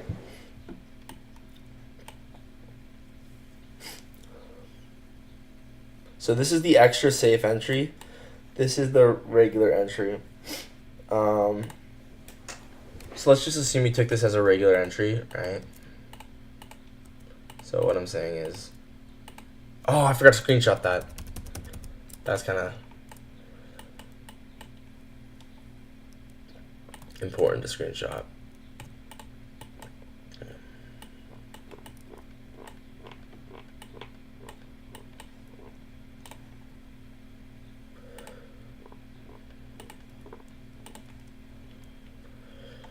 Oh man, I gotta do the market recap. Dude, I'm doing such a bad job of preparing for the market recap. But this is just so cool.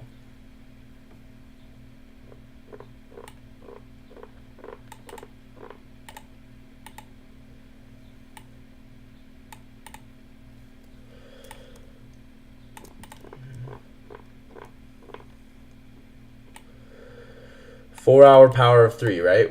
10 a.m. power of 3, 4-hour candle.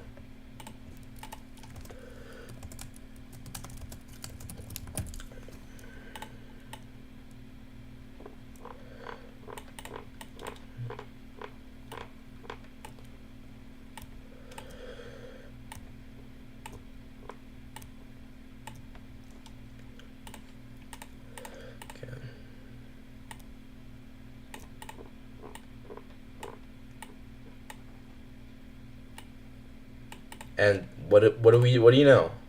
Measure this, right? 1, 2, 3, 4. Oh, I think I measured the wrong one. Oh, I didn't measure it out to the low.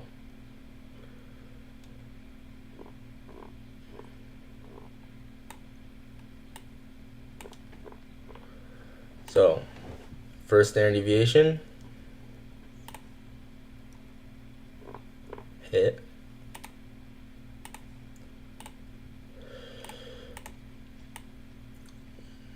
Second standard deviation hit.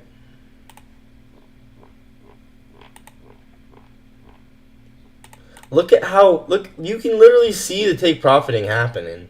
You can see how we wick into it.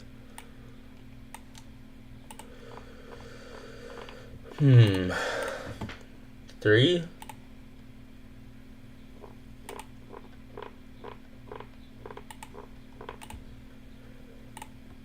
And then 4.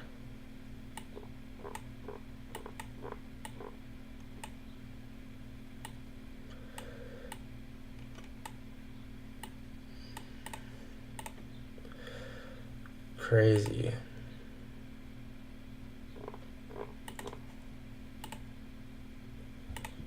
So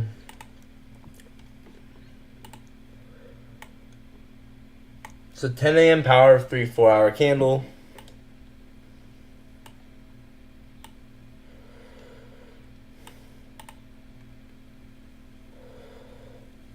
So the 10 a.m. candle 4-hour 3 power. I can't speak. 10 a.m. candle power of 3, and then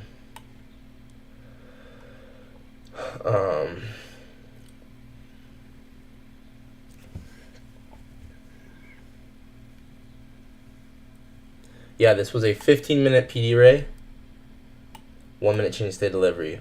So 4-hour candle, 15-minute PD ray. This is what they're not telling you. 1-minute CSD.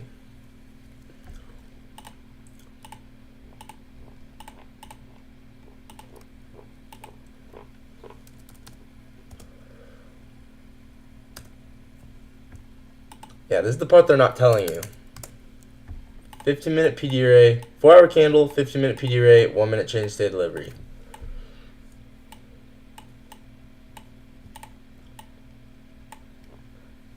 So we're anticipating this 10 a.m. candle.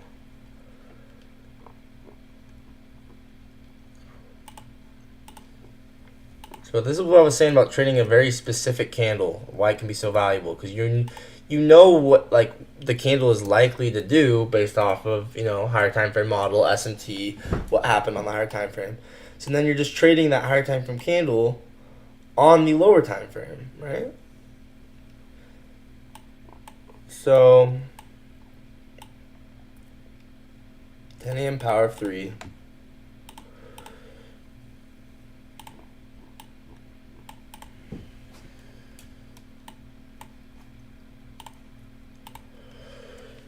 (10 a.m.) peak power of 3.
Interesting. So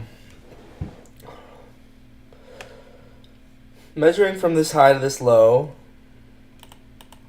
this breaker's in discount. But measuring from this high to this low, this breaker is not in discount. Man, look at the perfect tap of equilibrium. Genuinely insane.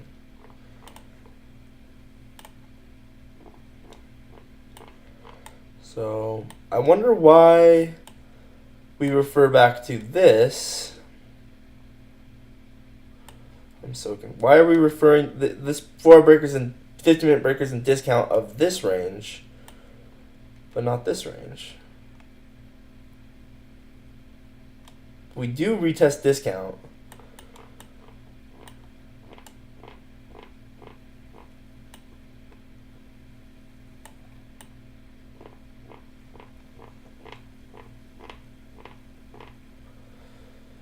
So, oh, you know what?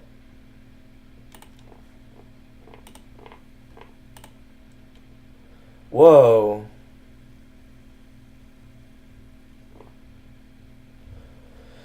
Thirds.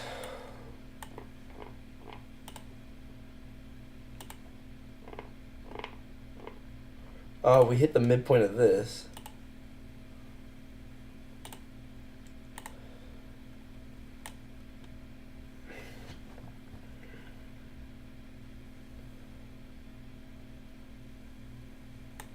To the third.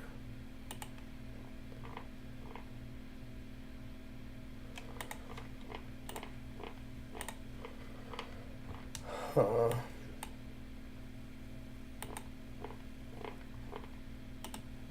From the midpoint of premium to the 1/3 of premium of discount. Maybe that doesn't mean anything. I don't know. To the low. Once again, though, we were just looking at this, right?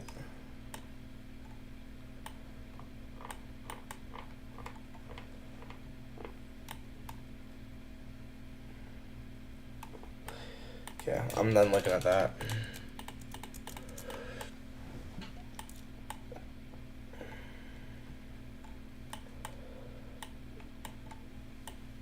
Oh, man. I'm supposed to be backtesting.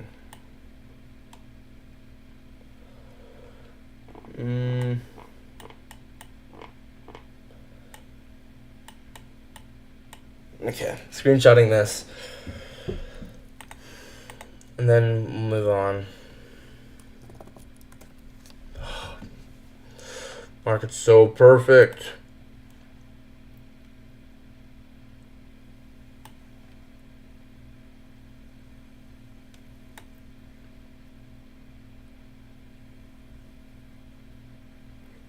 Backtest, you're saying move on from this? Okay, we're gonna move on from this. I'm just screenshotting this, and then we're gonna move on. 1136. Oh my gosh, it's just so cool. Oh, hey, what up, Hyper? Wait, 2 different Hypers. You guys are making this confusing. 1136. Flow state retest. 15-minute, 1 minute. I'm just obsessed, dude. This is just so cool. Okay, we're just gonna backtest now. We're just gonna backtest. I'm just obsessed with it, dude. Like, third, we go from a third of this. See how this is OTE? We go from a third of this. Maybe I'll just never get it. That's funny. But, like, you guys see why, like, I think this is cool, right? Because, I mean, there's something going on here. I can't put together what it is. But see how we go from, you know. Anyway, I'm just gonna give up with it because, like I said, it's still in beta of the beta right now. We just gotta find actual trades and turn profitable, and then, you know, later on down the road, you know, year or two from now, after we're way profitable, we can trade with Enigma. And I don't know. I just think it's cool, right? But we gotta focus on being profitable. So let's actually look at real trades that we could take it. Once again, I gotta, you know, actually, whatever it's called, I gotta prepare for this market recap. I don't have much more time.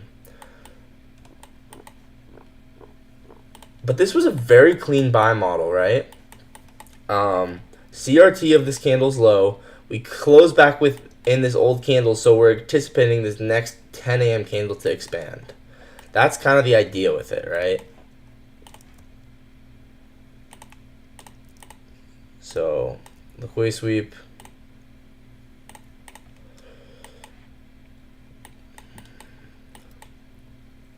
And we had SMT with YM with this low. Or did we?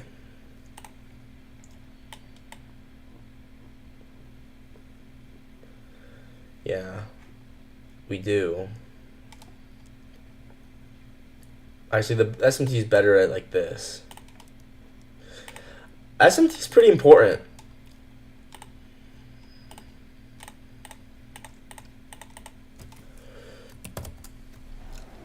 So you see we have SMT there.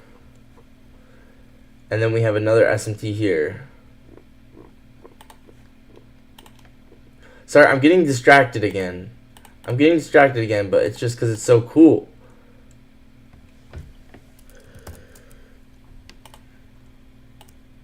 I'm just going to go on another side quest here, just because this is so cool, right? Let's put vertical lines in. 1. Oops.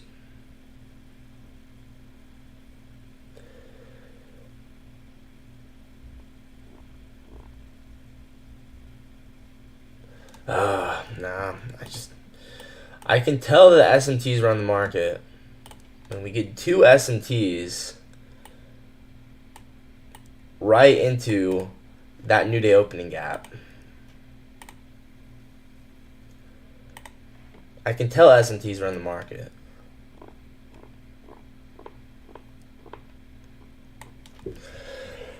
I'm gonna move on from this, but I'm just gonna screenshot this because this is very interesting to me.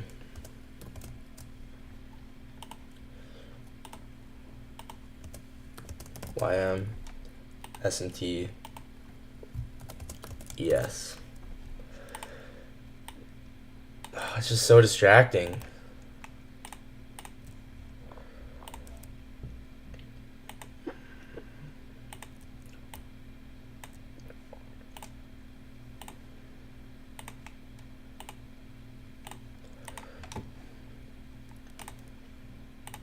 Okay.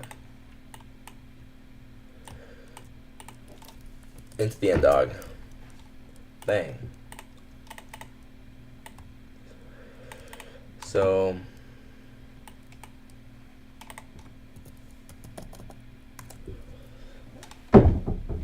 screenshotting this.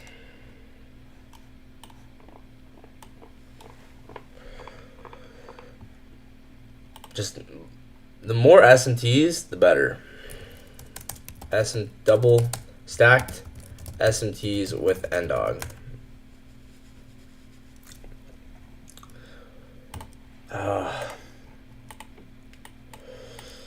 Okay. Yeah, real trades I could take. I already looked at Twitter, so it's probably no one watching now. Oh, now there's 4 people watching. That's a lot more. So we got to find actual trades we could have taken. I feel like it's just one really obvious trade, which was we get a change state delivery, and then we expand inside that 4-hour BISI.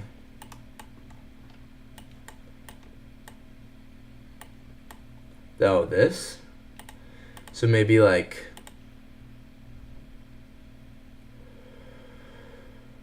this 4-hour gap, getting a move off of it. Oh wait, yeah, this is the only 4-hour gap, so this has got to be the one you're talking about. 4-hour for buy gap, and then hello. Logged. Hi. We're going to Chipotle right now. You want to come? In the middle of backtesting. Okay, just text me what you want. I'll bring it to you. Alright, thanks. Yeah, you're welcome.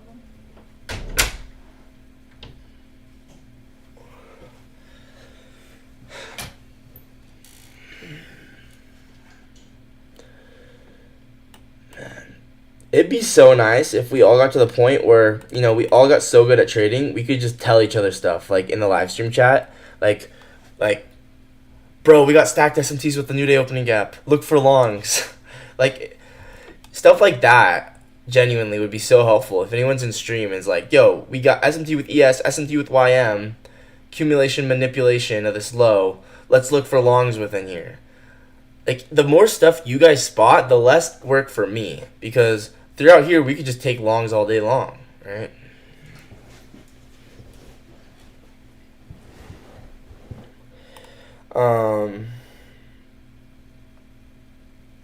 So what was I talking about? Oh, 4-hour fair value gap, right? And then liquidity sweep. So here's the change state delivery. Liquidity sweep into the bottom of this gap.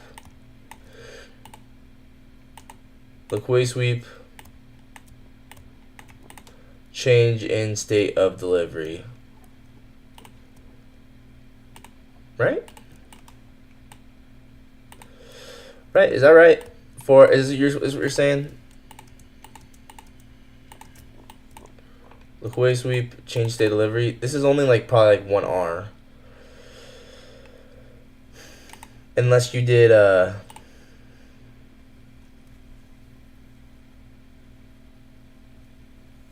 US 100 swept the line to low, but US 500 didn't. Exactly. That's what we're looking at right now.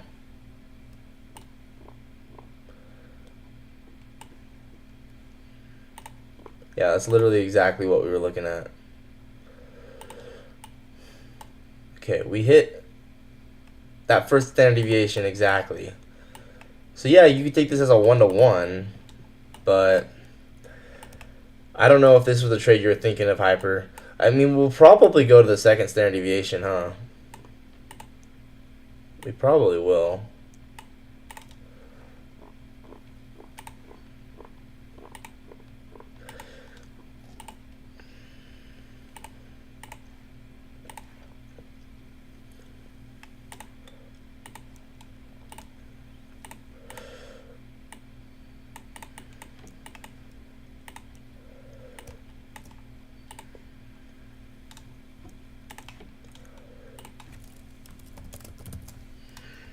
Once again, what do I always say, right? When is a good inducement? When is a good inducement? I just made a video on this. The inducement is good when you're at a change in state of delivery that should already hold within a higher time frame model. So this is a high probability turtle soup because it's within this higher time frame model and it's at the change state of delivery. At least that's how I see it.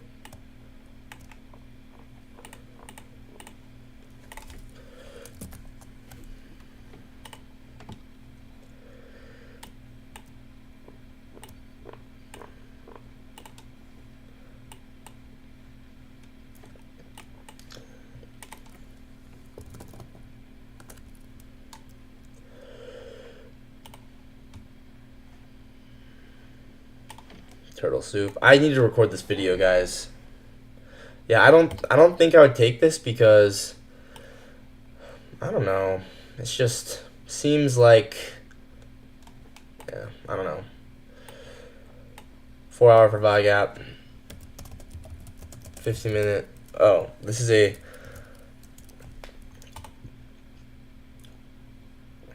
yeah, 8 a.m. That's what you did? You turtle souped that? Amy, you got that? Bro, what move does not what move doesn't Amy target you do? That's crazy. That's awesome, man. 8:30, no, 8 o'clock. 8 o'clock. Flow state, retest. 4 hour, 15-minute. Oh, I did 9 o'clock. I think it's fine. It's the same thing. 9 o'clock. So, right? Because if I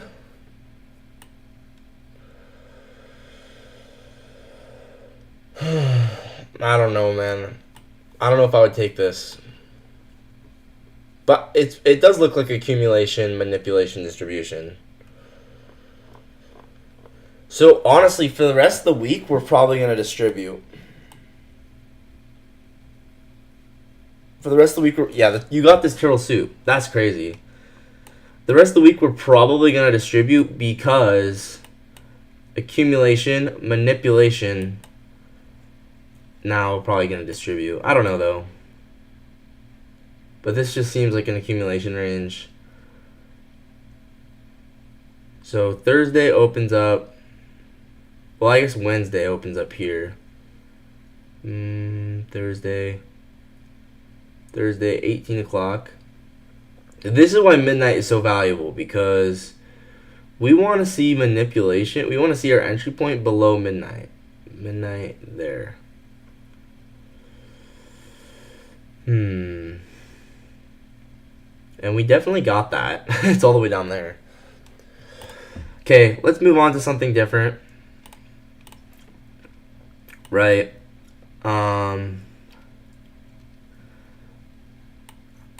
Let's look at this segment of price action because this is what I was trading, and how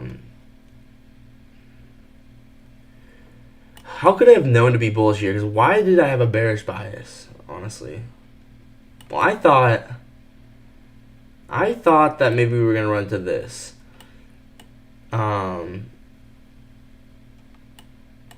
But in hindsight, that was kind of dumb because obviously we have a lot of displacement.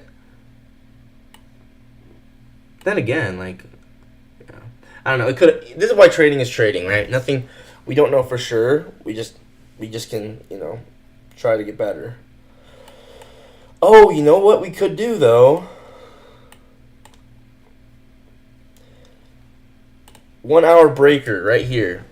So I'm actually really starting to like using breakers as a key level for flow state because I know which breakers are going to hold. It's these super tiny ones before the giant move lower. These are the good breakers. So now that I actually understand breakers a little better, I'm realizing, okay, these are good breakers for flow state. So 1 hour breaker.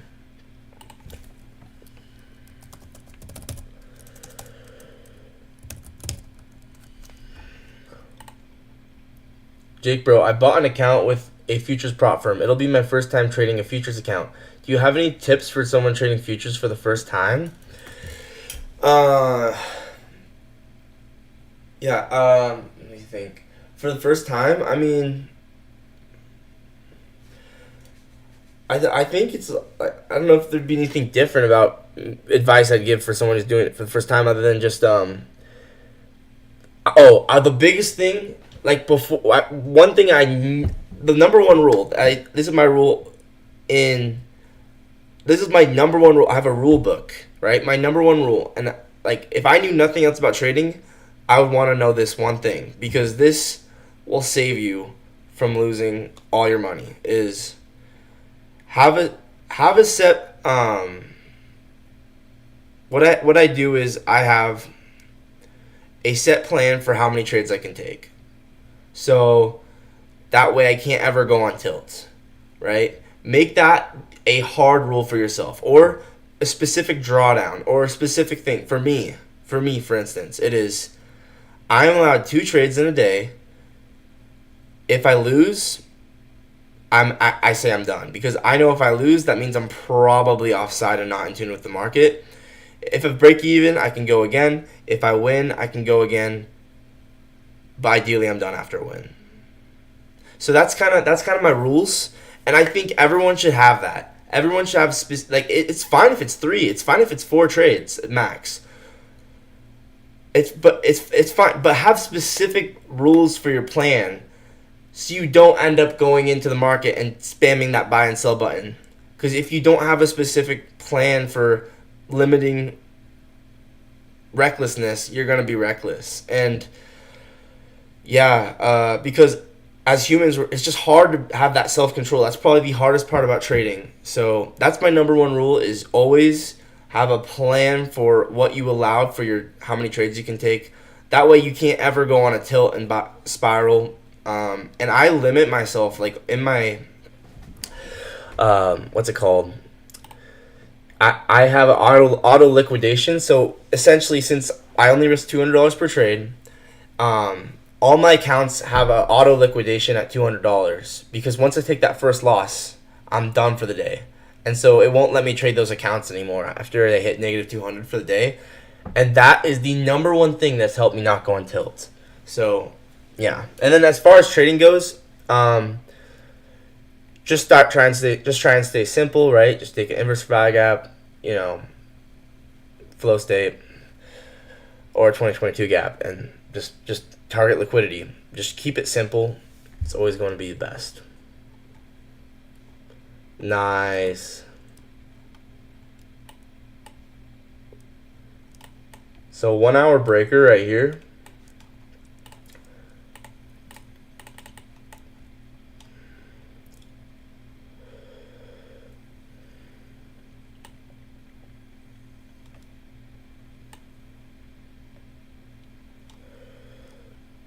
Five-minute change state of delivery. Yeah. That's the number one rule, is just limit yourself how many trades you can take. If you don't, you're going to be reckless and do something stupid. Oh, yeah, that's the other thing. Have a specific amount you're going to risk per trade, and understand Apex is tricky because they're going to have trailing drawdown. So on the eval stage, normally I'll go a little bit more aggressive, actually quite a bit more aggressive, because I don't really care that much. If I lose an eval, then I just buy a new one.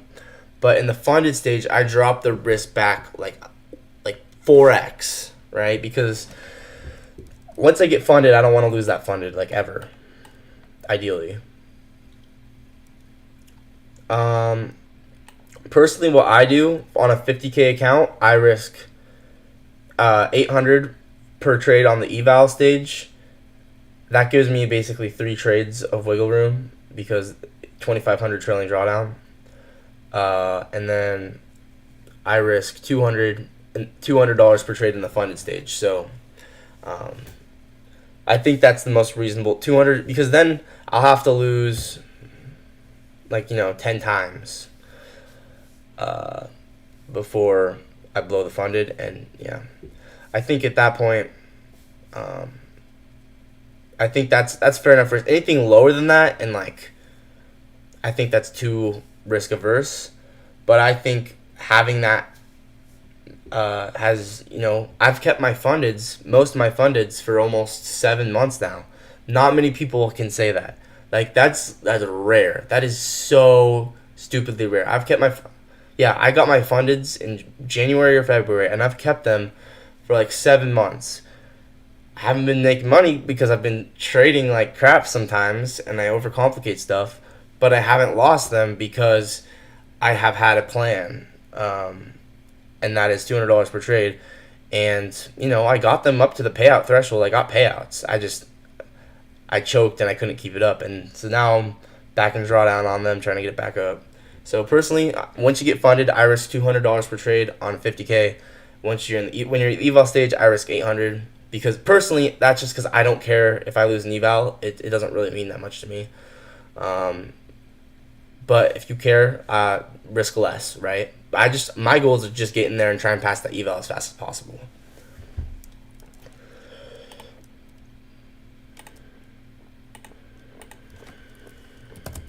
So I like this 5-minute change state delivery. Just entering on the close. I would honestly consider entering right on the close.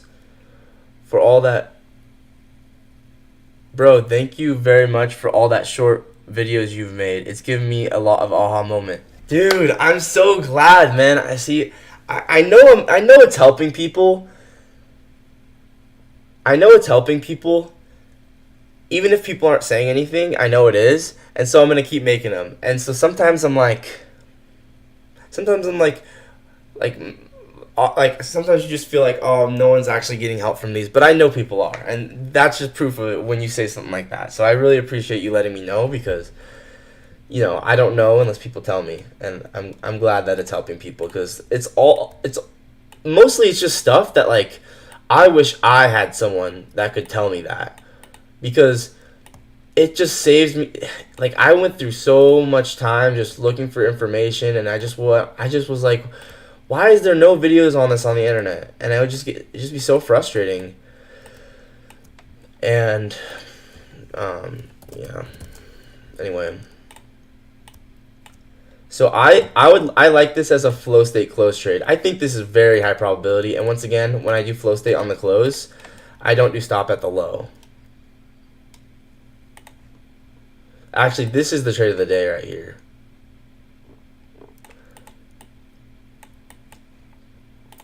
I love this. I love this. Oh my gosh. I love this.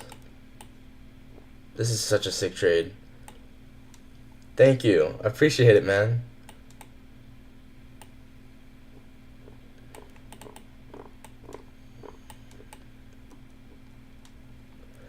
So I would enter on the close, and since I have a smaller stop loss, I'd maybe take profits at half standard deviations.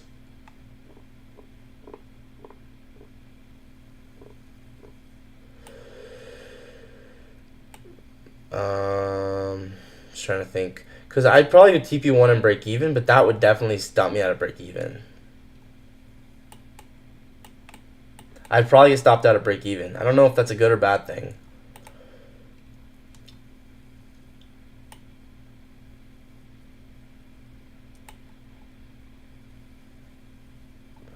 Anyway, I'll just probably go like this.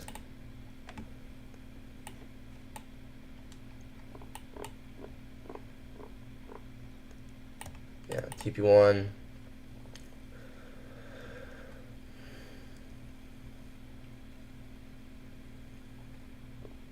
Maybe like TP2, because this is a giant consolidation mixed with a fair value gap.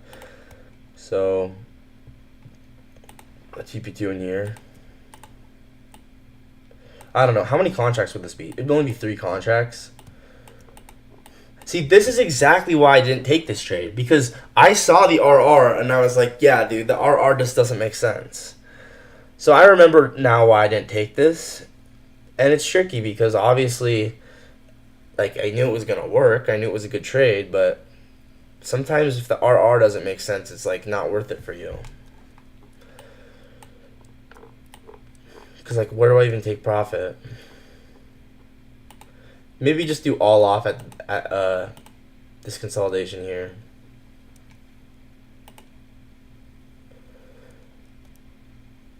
I mean, I don't normally like doing that, but I don't know. It just doesn't make sense RR-wise.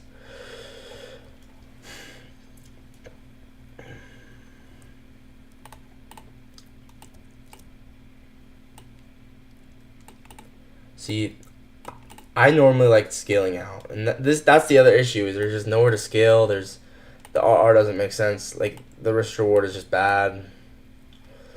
So maybe just do TP1 and TP2.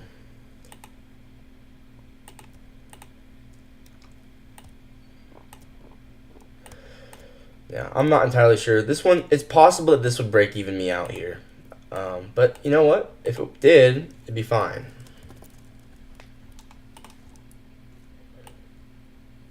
I'm just being realistic. It would probably break even me out, but I'm going to try and always record my trades how they should be taken. Or what I mean to say is, I'm trying to record the trades in the best way that I should have taken them. And so in this situation, I should not have gone break even. So I would just hold through here.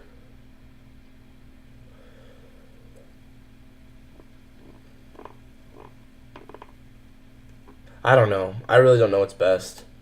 Might be better to take profit here. Yeah, so I'd probably just do this. TP1, TP2, no break even. Sometimes you just got to risk it. I mean, realistically, I'd probably go break even, but yeah. It's hard. I'm just being realistic. I'd probably go break even, and I'd probably have scaled in here, and yeah, but that's okay. I'm just recording how I should have taken it, right? TP2.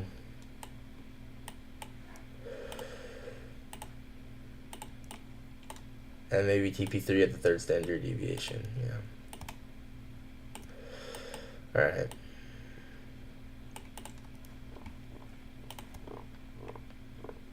I mean second standard deviation. Yeah, like no drawdown at all.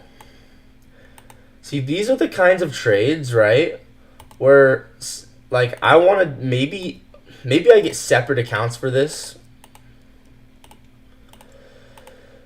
But I kind of want to have some accounts where I have a different amount of risk. Like, I'm trying to have my risk the same on all my accounts, but there's some times where I'm like, yeah, we're not gonna have any drawdown on this. Like, I think we're just gonna expand.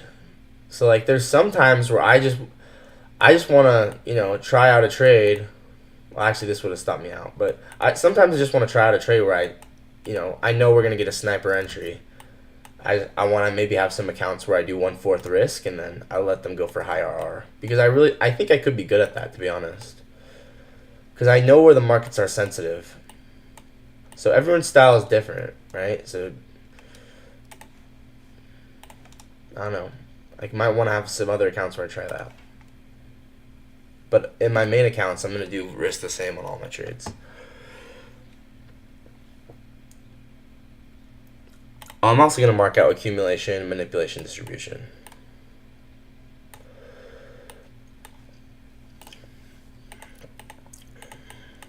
So accumulation. I wonder if everyone's watching now.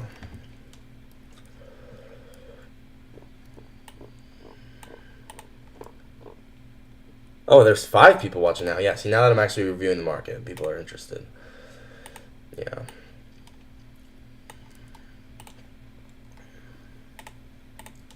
Yeah, I'm just preparing for this market recap, guys. I mean, I feel like I'm actually probably ready to make it. Should probably just make it because I wanted to go to the gym later. And I was trying to have my backtesting session at the same time every day. So maybe I'll backtest again tonight. I don't know. I'm supposed to backtest every single day. Every single Saturday. I'm setting put it in my bio. I'm trying to do it at a set time. So I'll probably do that just because I want to be consistent. But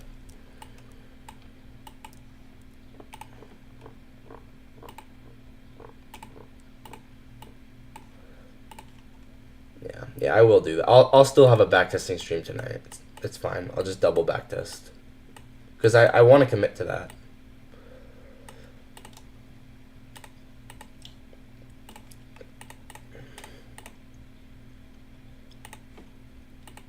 Whoops.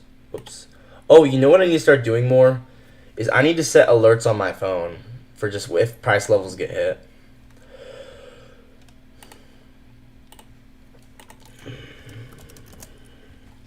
I need to start doing that more.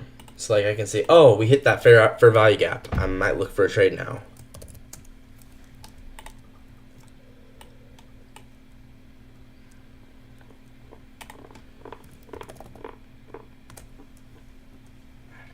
Yeah, this was very clean.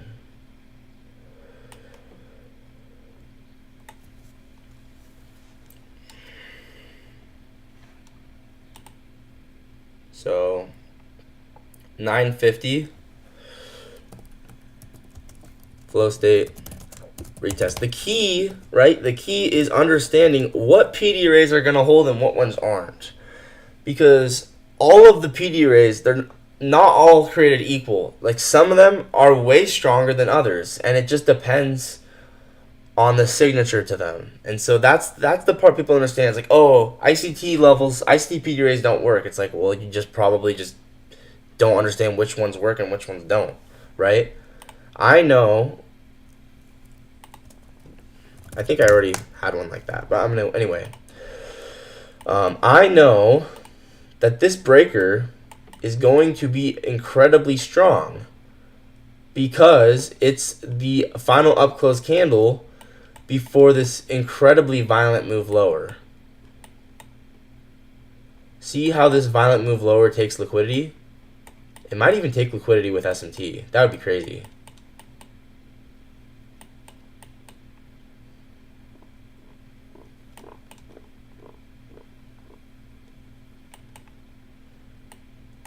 SMT with YM. Maybe. Yeah.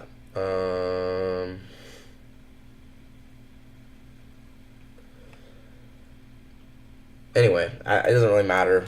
Just the part that matters is where stop losses hit. Right? Yes, obviously. This was stop losses were hit here. So we know that this 1 hour breaker is going to be very sensitive.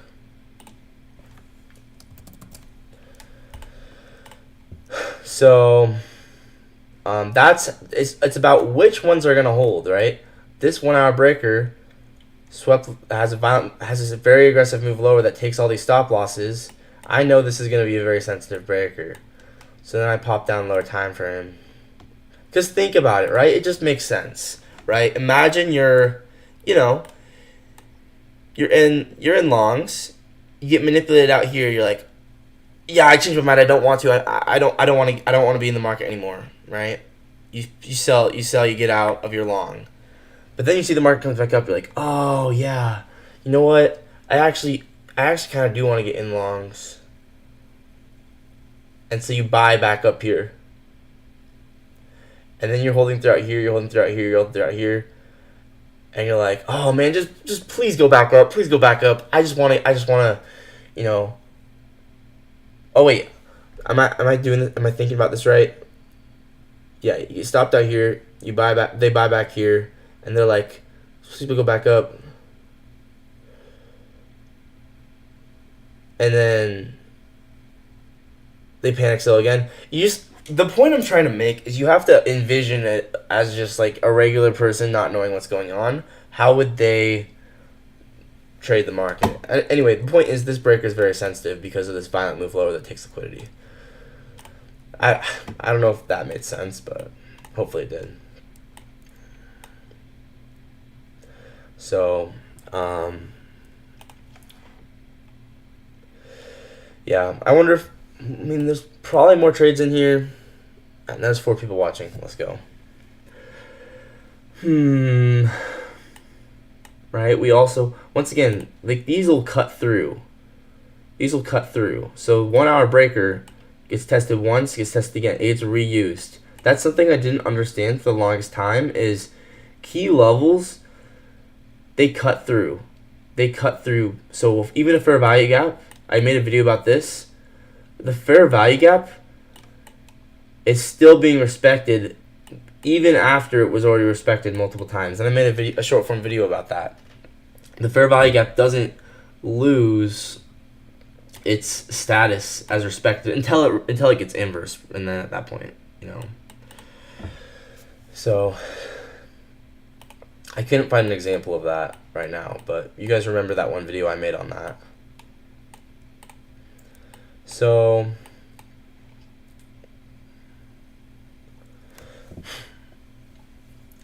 I mean, what other trades were there, like, realistically?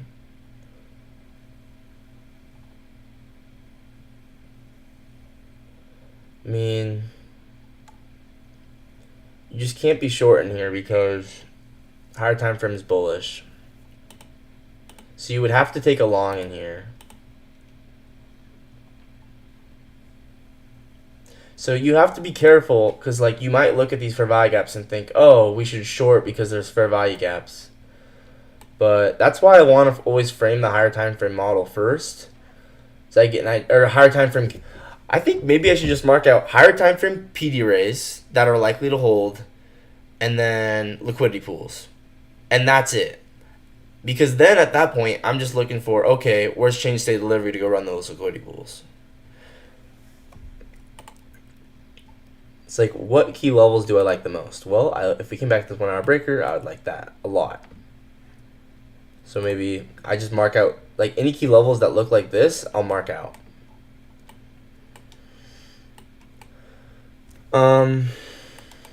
Yeah, I don't even know what other trades you could take. Oh, there was this. There was a short. Now, how could you know that this 1 hour for value gap was high probability?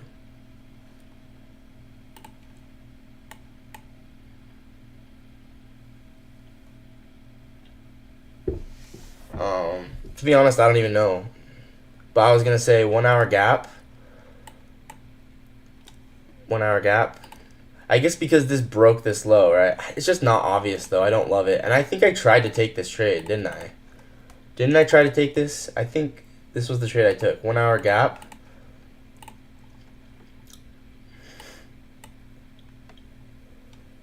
Yeah. Remember this, guys? I took this trade, right? Where I saw this 1 hour gap. So I was just offside, right? 1 hour gap, 5 minute change state delivery.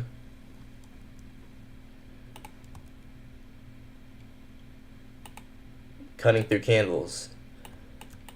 So this is why I went short right at market open. It's because we were at this 1 hour gap, 5 minute change state delivery.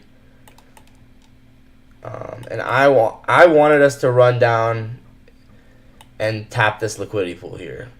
That's kind of what I was looking for. And honestly, I think in an alternate world where the market was bearish, this trade probably would play out because, let's go see. Yeah, OTE got tapped, right? 1 hour gap, OTE got tapped.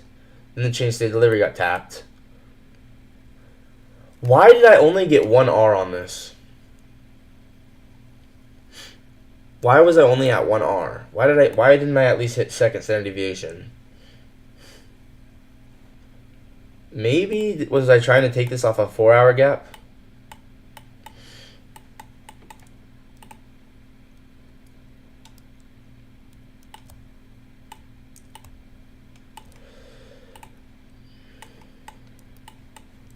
I'm actually kind of forgetting now.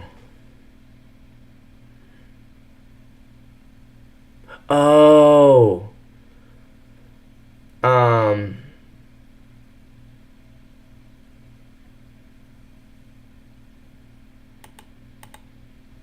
No, I still don't get it. Why did I only get 1 R? Oh, I took this. No, I didn't. Why can't I remember? Great. Anyway. The point is, 1 hour for value gap. 5 minute change state delivery. We're cutting through candles.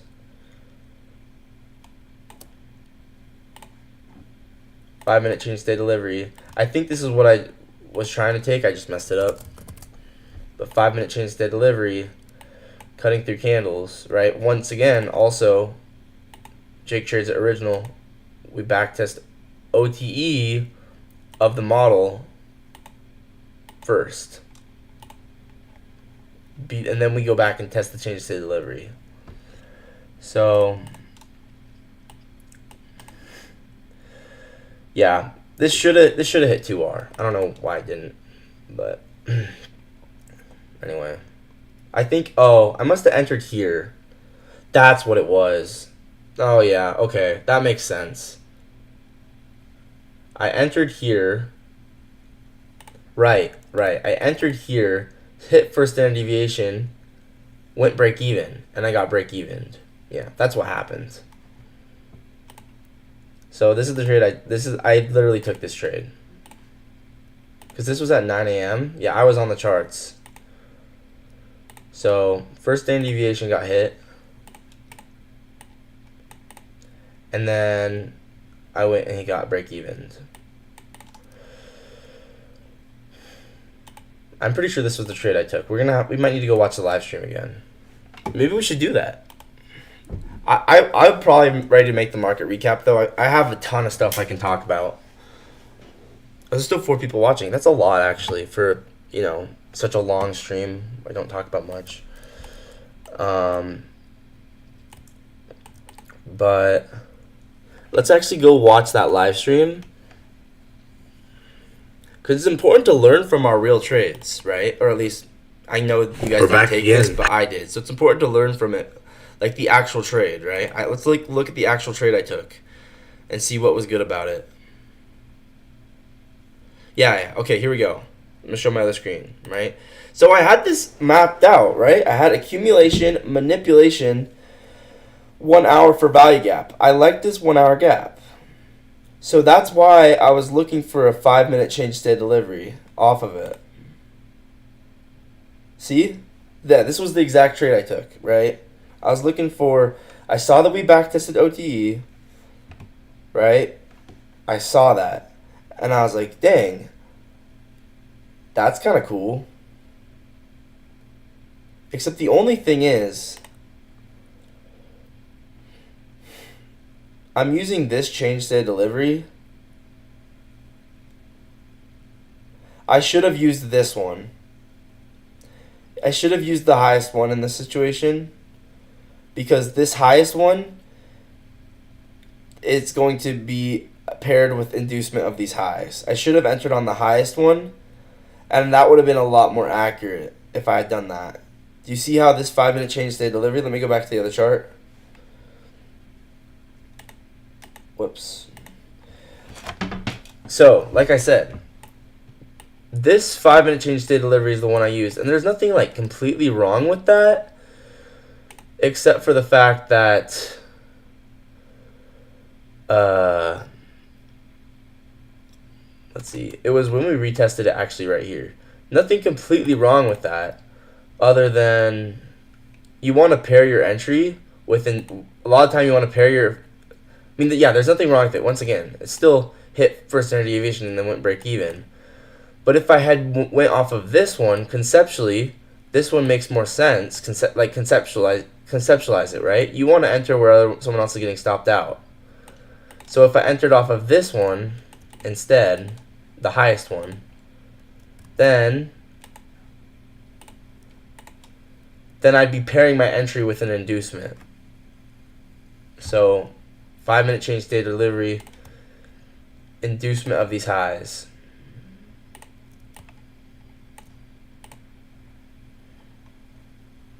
So let's go back and look at the trade again, right? So yeah, like I always say, you can use either change state delivery, but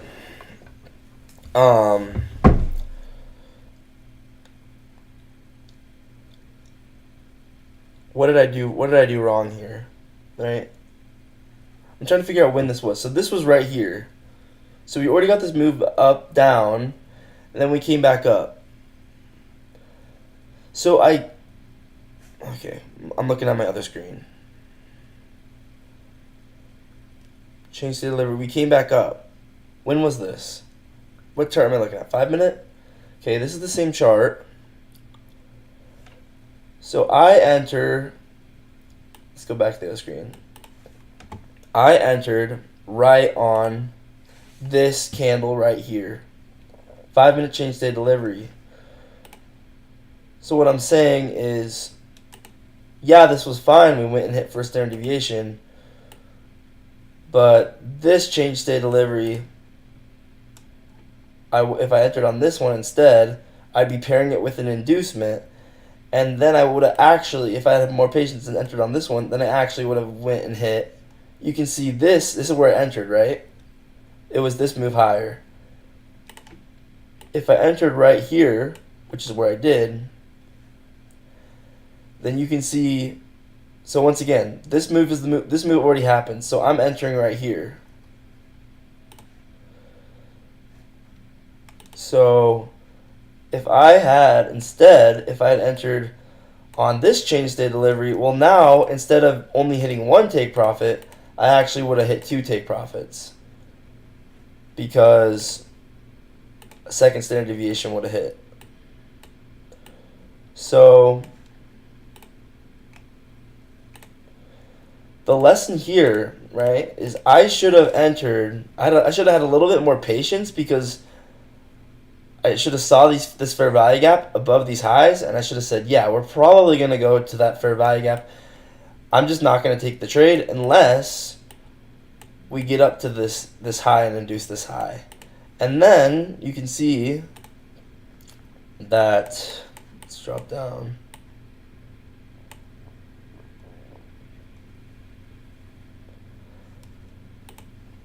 So where was it, right? It was here. It was here. I guess this one would only hit first standard deviation too. Yeah, this one only would have hit the first standard deviation as well. So this is where I would have entered, right? Is right here.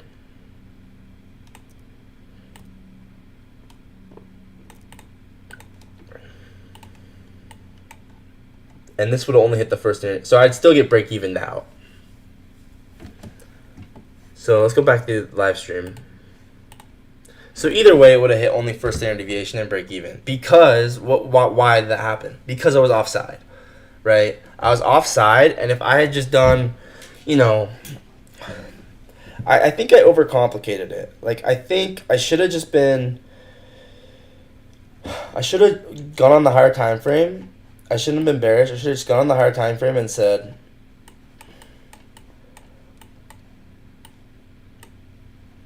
like, okay, there's more. Like, I wanted this liquidity, but I should have noticed. The mistake was I should have noticed this 1 hour breaker, and I should have said, okay, we're probably not going to go below this. That was the mistake. I should have noticed this 1 hour breaker. So then when I'm going into this, right, yeah, there's liquidity here, but there's more liquidity above. I should have noticed this 1 hour breaker and said, okay, there's more liquidity above. So I should not have been bearish, because, yeah, even though there's a liquidity pool here, we weren't going to get past this 1 hour breaker. This is just too good of a breaker for us to get past it.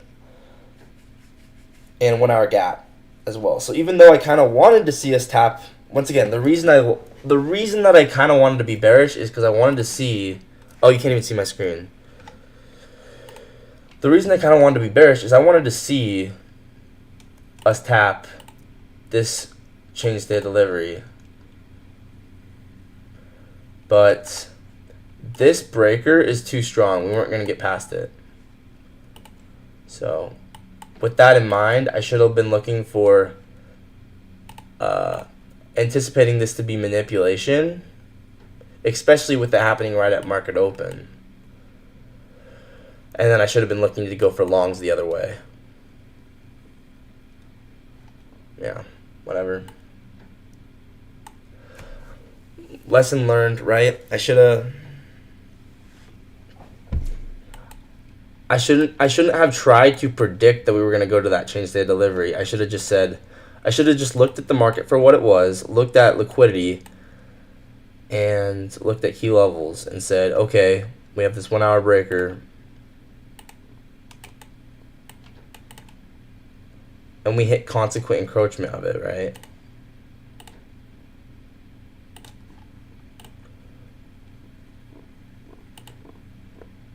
Wow, perfectly. So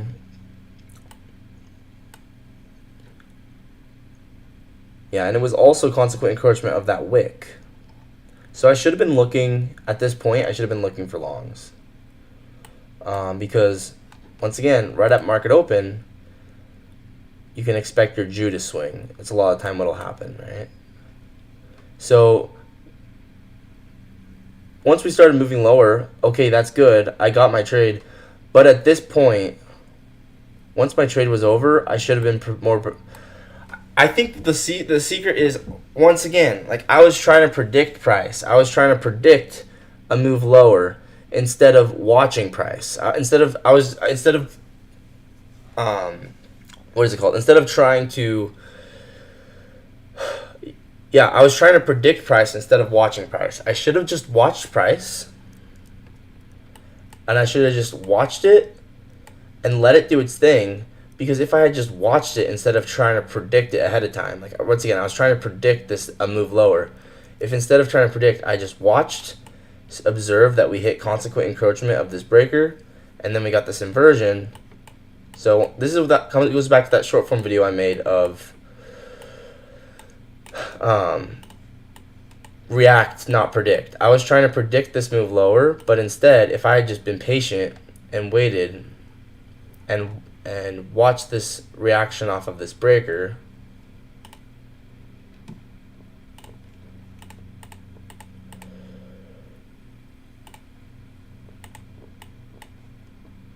where's consequent encroachment?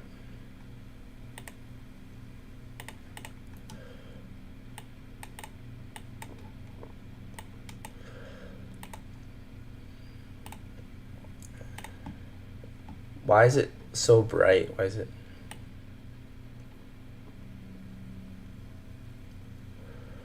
Okay.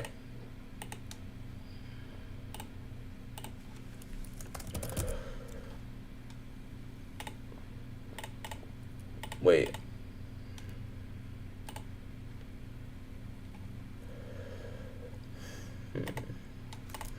Yeah. So I'm actually going to make this a different template. I'm going to make this breaker with C. Oh, it's not consequent encroachment. I meant mean threshold. I mean, it really doesn't matter that much, but now I wonder if I just measured this out badly.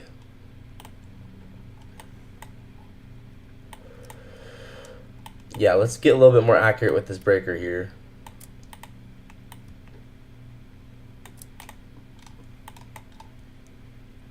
From high to low. So now it's magnetized on those levels. So now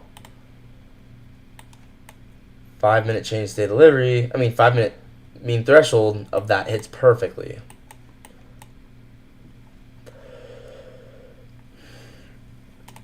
So if I just watched price instead of trying to predict, I would have saw that. And then at that point I could have said, okay, this is supporting price. How can I get in on longs? Because now this is all liquidity above. This is all accumulation. So if I had tried to react instead of trying to predict, I could have caught this whole move higher.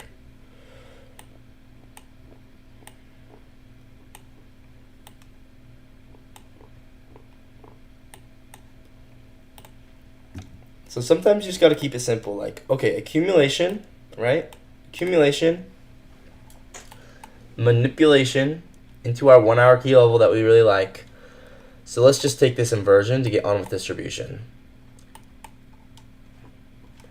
And just taking a simple inversion, I know it sounds just like, yeah, but this was genuinely the trade of the day, because all you had to do was spot this accumulation was accumulation, spot this was manipulation, right? Once again, below midnight,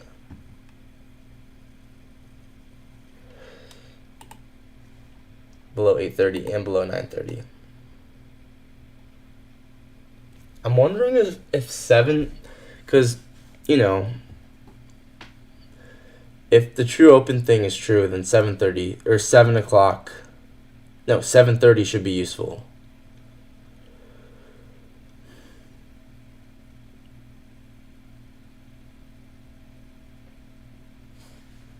Yeah.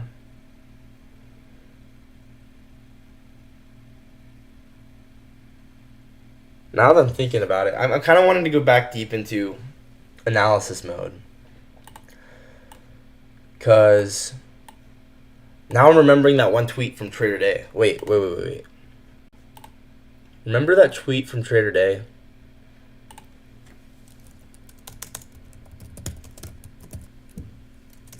He said, let me switch over to my other screen. He said, ever wonder how I see got the times of his kill zones? 18 to 0, 0 to 6, 6 to 12, 12 to 18.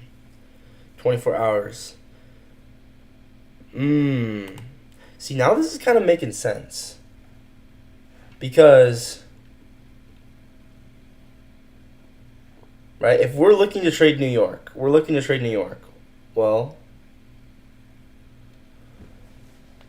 we come into the market here, or we come into the market 8:30 Eastern, right? So I'm going to switch back. We come into the market here. We're looking to trade New York. We see, okay, 7:30 here.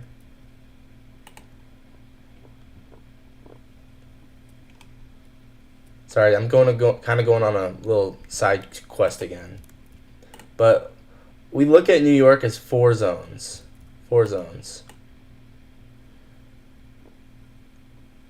10:30, 12.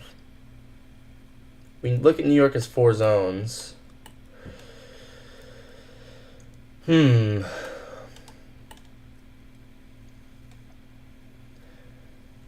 I was gonna say we should look for, but it seems like the manipulation and distribution kind of all happened within this one zone. Okay, I'm going back to just thinking that's just useless. Or at least I don't understand it yet, right?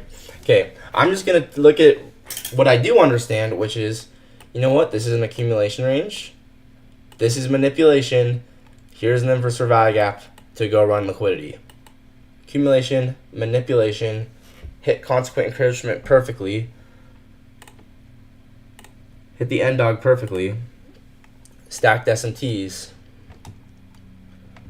So very simple trade is, okay, yeah, the very simple trade is just inversion, right? Let's take this inversion and get in on the move for the day. That's the secret, is just take a simple trade, which is this inversion, get in on side with the market, go break even fast, and then scale out. That's the secret. So SMT,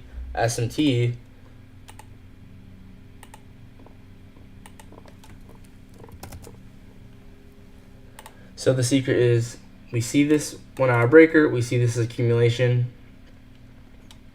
We just need the market is just highs and lows and entry points. Actually, I kind of want to tweet that.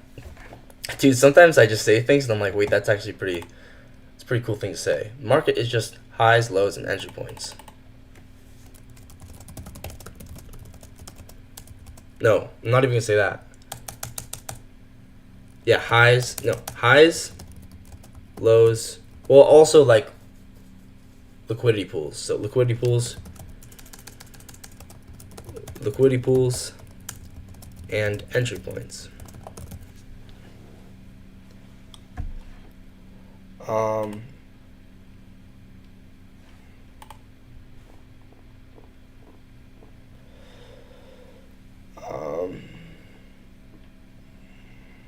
I'm gonna save it as a draft. I don't.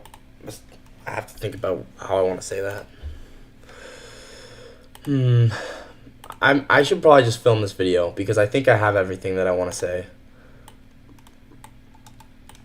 The main thing is we want to get onside. We want to take an entry to get onside with the move for the day. That's the main thing. Like, tune out all the other noise. We're just looking for accumulation, manipulation, distribution. So when you start to just look at the market in simple terms, like simple. We want to get onside with distribution.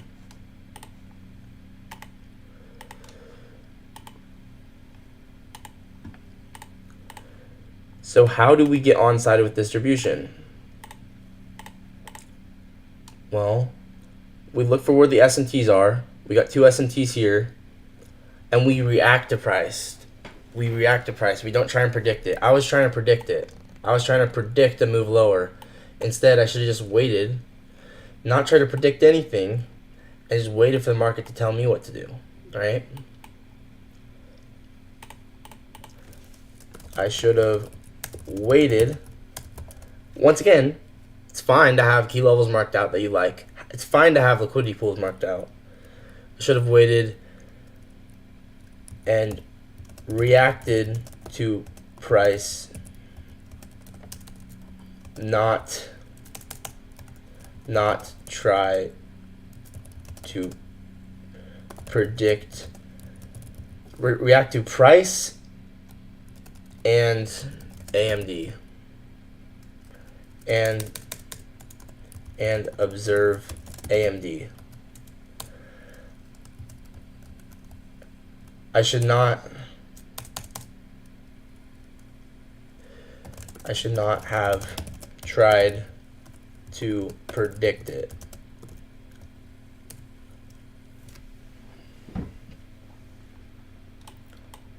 To price.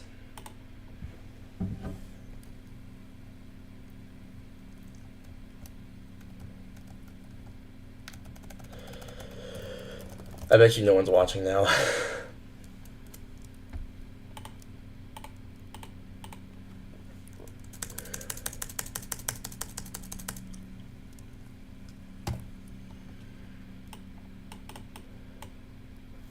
Yeah, that thumbnail is wrong. It's saying trading live, but it's just a, yeah. I should have simply waited, observed AMD,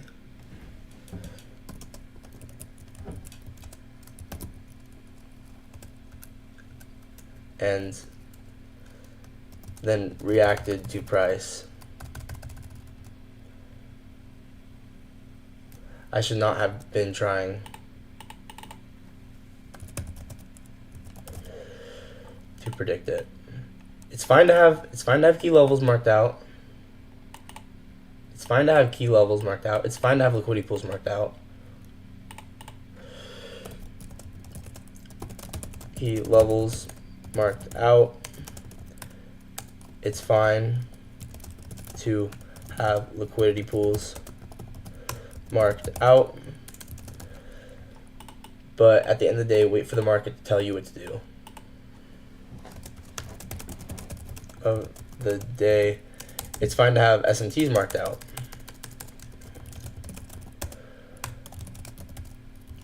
Marked out, but at the end of the day, wait for the market to tell you what to do. Okay, I think I'm ready to make this market recap, dude. This is gonna be a good one.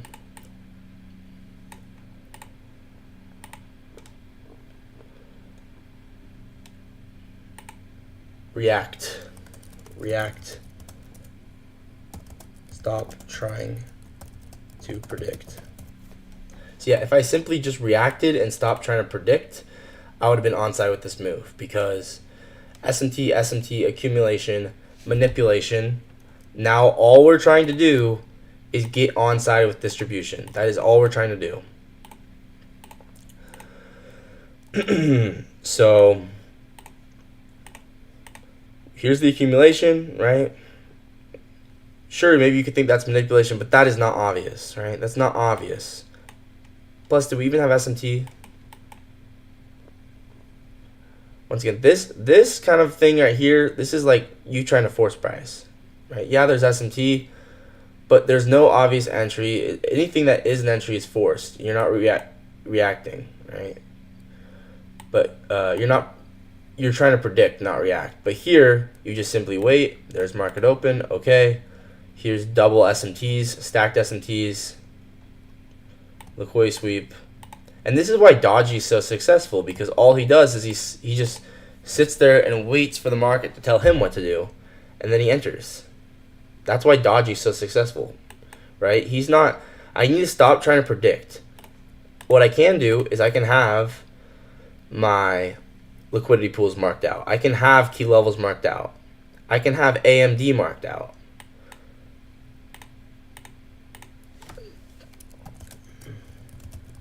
I'm not even gonna say that. React, stop trying to predict. This is awesome. This was a really good insight. Because if you just simply waited and reacted to price, you see this is accumulation, you see this is manipulation with double SMTs. Like, really, there's really only one awesome trade. There's one awesome trade for the day, and it is this. It is simply this 2-minute inverse value gap. And the reason you want to have the narrative framed with the inversion, right? We have double SMTs. We have a higher time frame level that we're going off of. So now we get this inverse value gap. And now we just get in with distribution. You could even scale. You could do TP1, TP2. You could even trail your stop, right? So this was the trade of the day, 100%. Honestly, I'm going to record this as trade of the day, to be honest. Because what else, right? We're also delivering from that new day opening gap. Yeah, I love this. Okay. Lesson learned, man. Should have reacted to the market, not tried to predict. I should have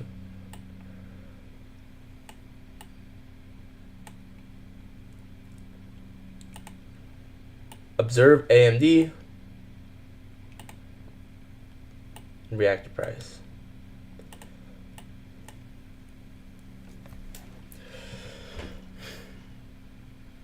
Okay, let's get rid of this.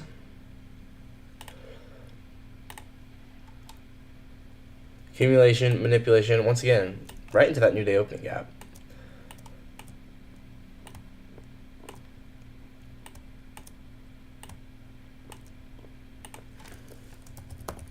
Okay, I'm going to make this market recap. I think I'm good. I'm way good. I have so much to talk about. Inversion.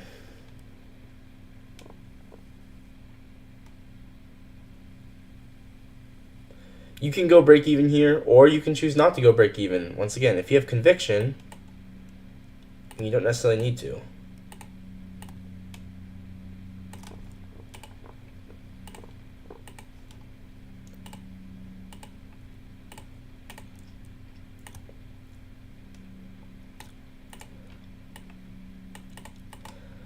So I should have gone break even, or yeah, this would even see, the nice thing about just taking a simple inversion is you can just take it to get on side with the day, and you can get really good RR. And yeah, that's the nice thing about it. So this new day opening gap, you see how this is placed above these liquidity pools? It's a nice draw on liquidity, right? So this one was drawn liquidity too. You see how we draw up into it? New day opening gap here. Like, if you're not using new day opening gaps, I feel like you're doing yourself a disservice, because the market's going to draw back to them all the time. It's going to move from one to another. So if you're not using new day opening gaps, I'm not going to lie, it's just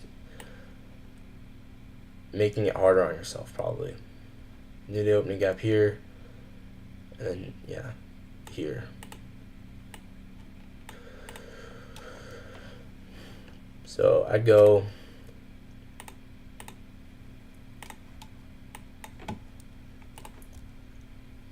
right here.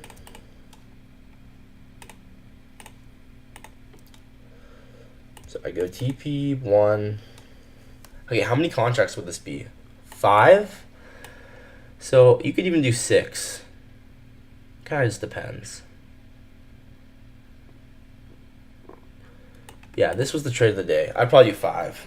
I think I already marked this trade out, but it's helpful to understand how the accumulation, manipulation, distribution plays such a role in it.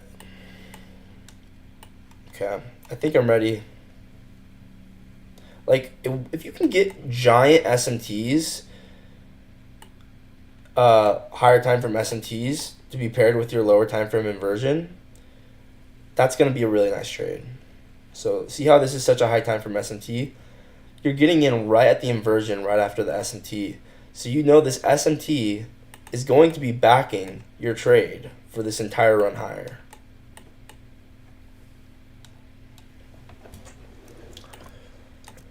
So anyway, I'm ready to make this market recap. I've talked enough. It's actually a pretty clean day, to be honest. And if I had just reacted instead of predicted, I would have been way better off. So, and then once again, you'd be able to scale through all day.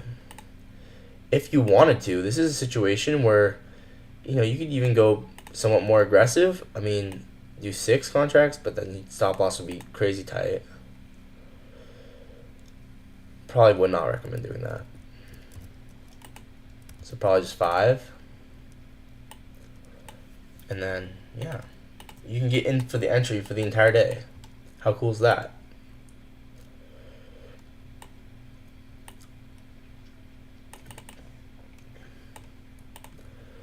Okay, I'm ready to get in to make this market recap. Here we go.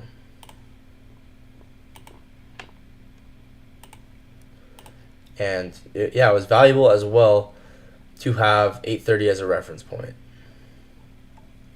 because honestly, we should go into the day. We should always have 8:30 marked out, because we were literally trying to trade the expansion for New York session.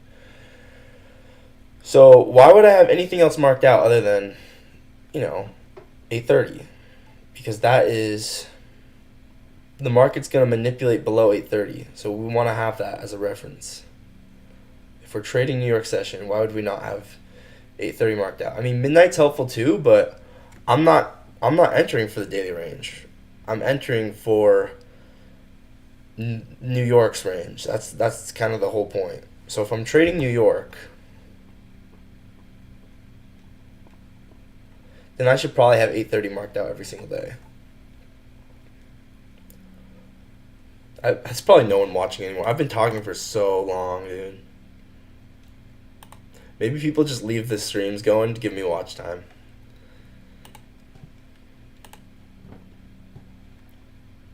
There's 3 people watching. Y'all must be leaving the streams going.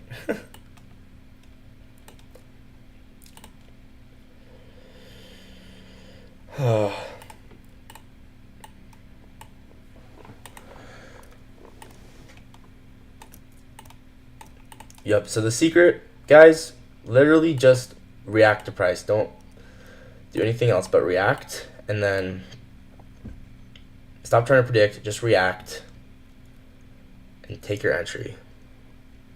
So I'm going to tweet that. That's what I'm going to tweet.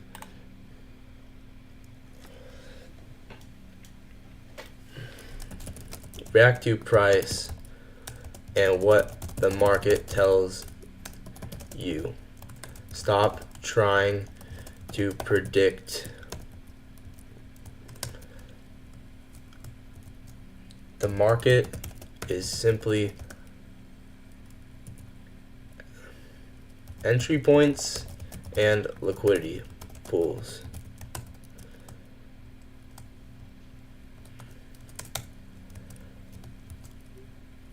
Let the market tell you.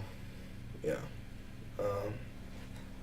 Anyway, I'm gonna put this as a draft. Yeah.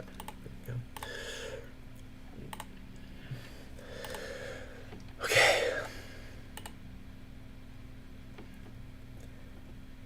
So yeah, 1 hour breaker.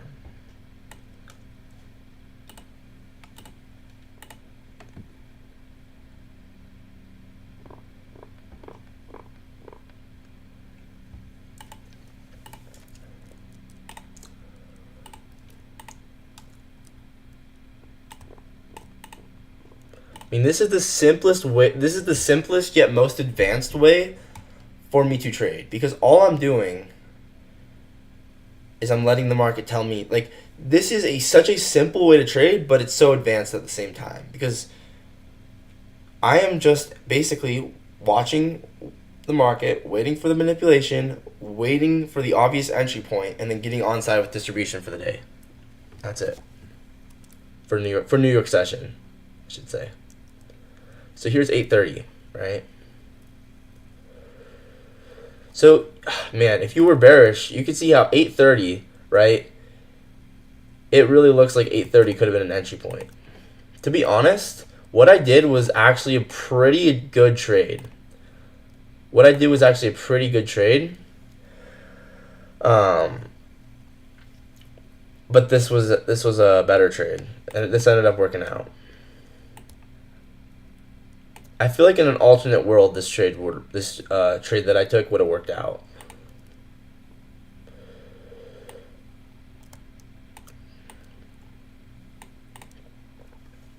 Because look at how we manipulate above 8:30 perfectly, and that was aligned with our entry point for flow state.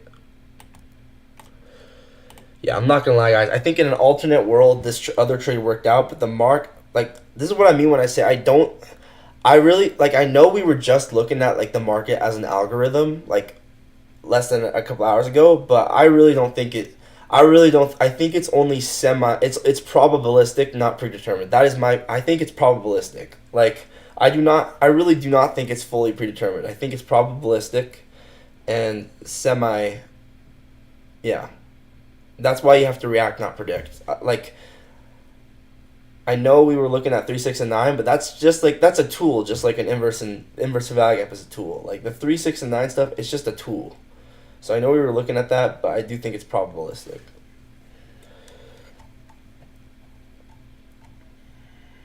So 8:30.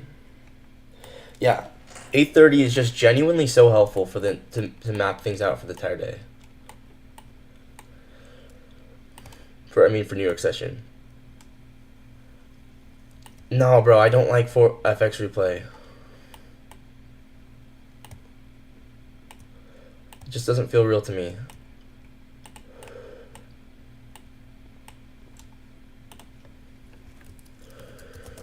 It's just not my style.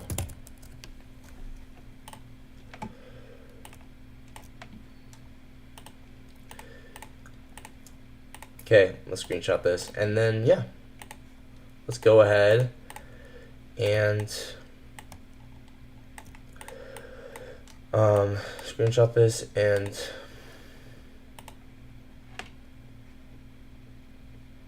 once again, like, you can get, I mean, you can take the entry as an inversion.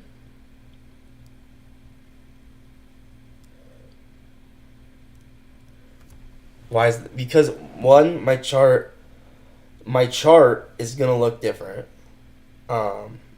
So if I have to put all my settings in there, right? I have all my templates.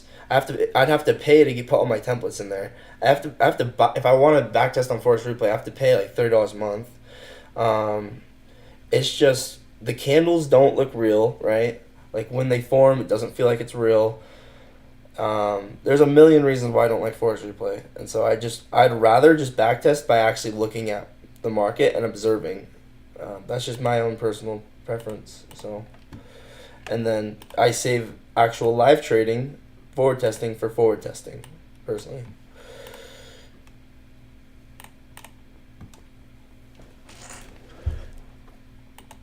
So yeah, maybe you don't even call this backtesting. Maybe you just call this, yeah,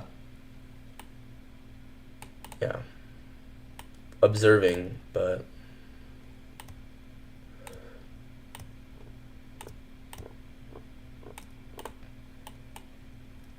This is what I like to do. So.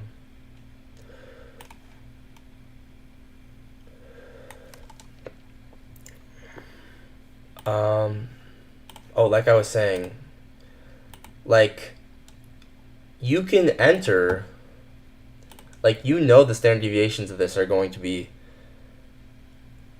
accurate, but you might take the entry as an IFG, and so now all of a sudden, normally a trade that would be, I'm going to write this down.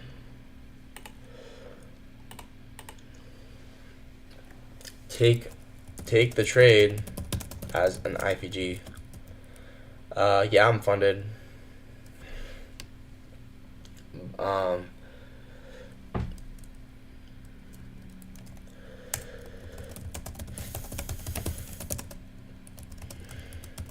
But have your target be the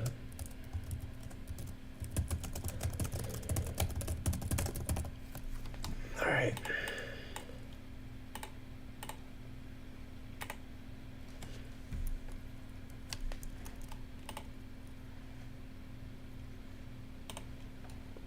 Yeah, the market's never gonna.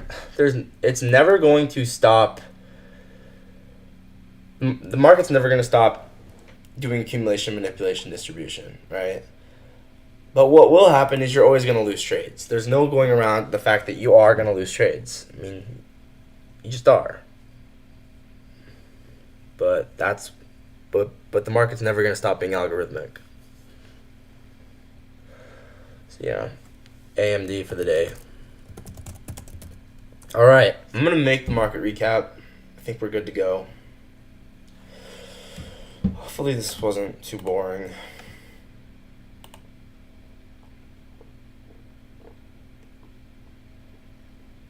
Wow, there's 5 of you watching now. I swear, some of you probably just leave the stream going to give me watch time.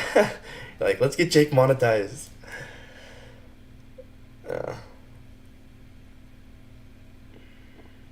Okay, all right, let's go ahead and make this market recap. Here we go. How did I build my strategy? These 3 assets. So the reason I have 3 is because I have these charts pulled up, S&P and YM. I have them pulled up at all times because I'm always needing to look for breaking correlations. So that is like one of the most important parts of trading is these SMTs, because you want these to happen at the low of your trade, right? So here you can see we actually have 3 different ones here. We actually have SMT with this low, right? So SMT. Okay, SMT is right here, right? Higher low,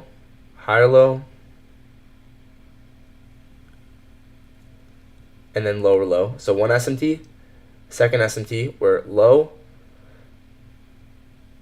higher low, and then lower low. And then there's a third one on YM with this low.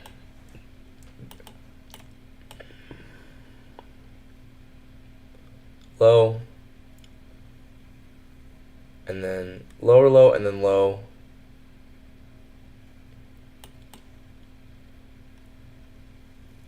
Oh, I think I did the wrong one, but I meant this one. Low, and then lower low, and then low. Low, and then higher than low, and then low, and then lower low. So that's why SMTs are so important. Wait, what did you ask me? How did I build my strategy? Yeah, you look for other 2 on for SMTs, and then I actually trade NQ. I mean, I haven't done it really ever, but I guess I could trade. I guess I could trade ES or YM, but I mainly stick to NQ because the volatility is nice.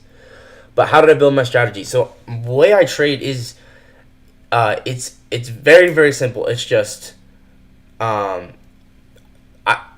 trade liquidity. I trade targeting highs and lows in the market. I don't care about the entry point, right? I don't care if it's inverse for value gap. I don't care if it's a change state delivery, and I don't care if it's a What's the other one? Oh, 2022 fair value gap, right? So I trade all three of those models. I trade the 2022 model, I trade the inverse fair value gap model, and I trade flow state. I trade all three. I don't care because they're all valid, profitable models. I don't care which one I use.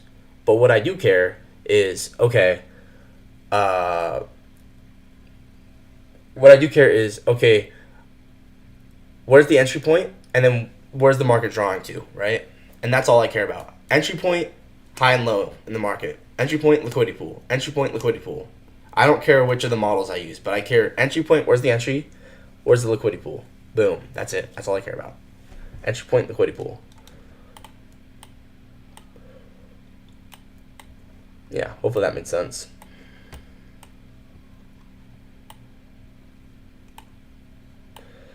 So, okay, I think I should probably make this market recap. I keep saying that, but I actually need to do it. So, wow, there's 6 of you watching now. That's crazy. All right, guys. I'm going to make this market recap. Here we go. I will see you guys, later sometime. I said that I was going to do a backtesting stream tonight, but to be determined if I backtest more, because I've already backtested so much.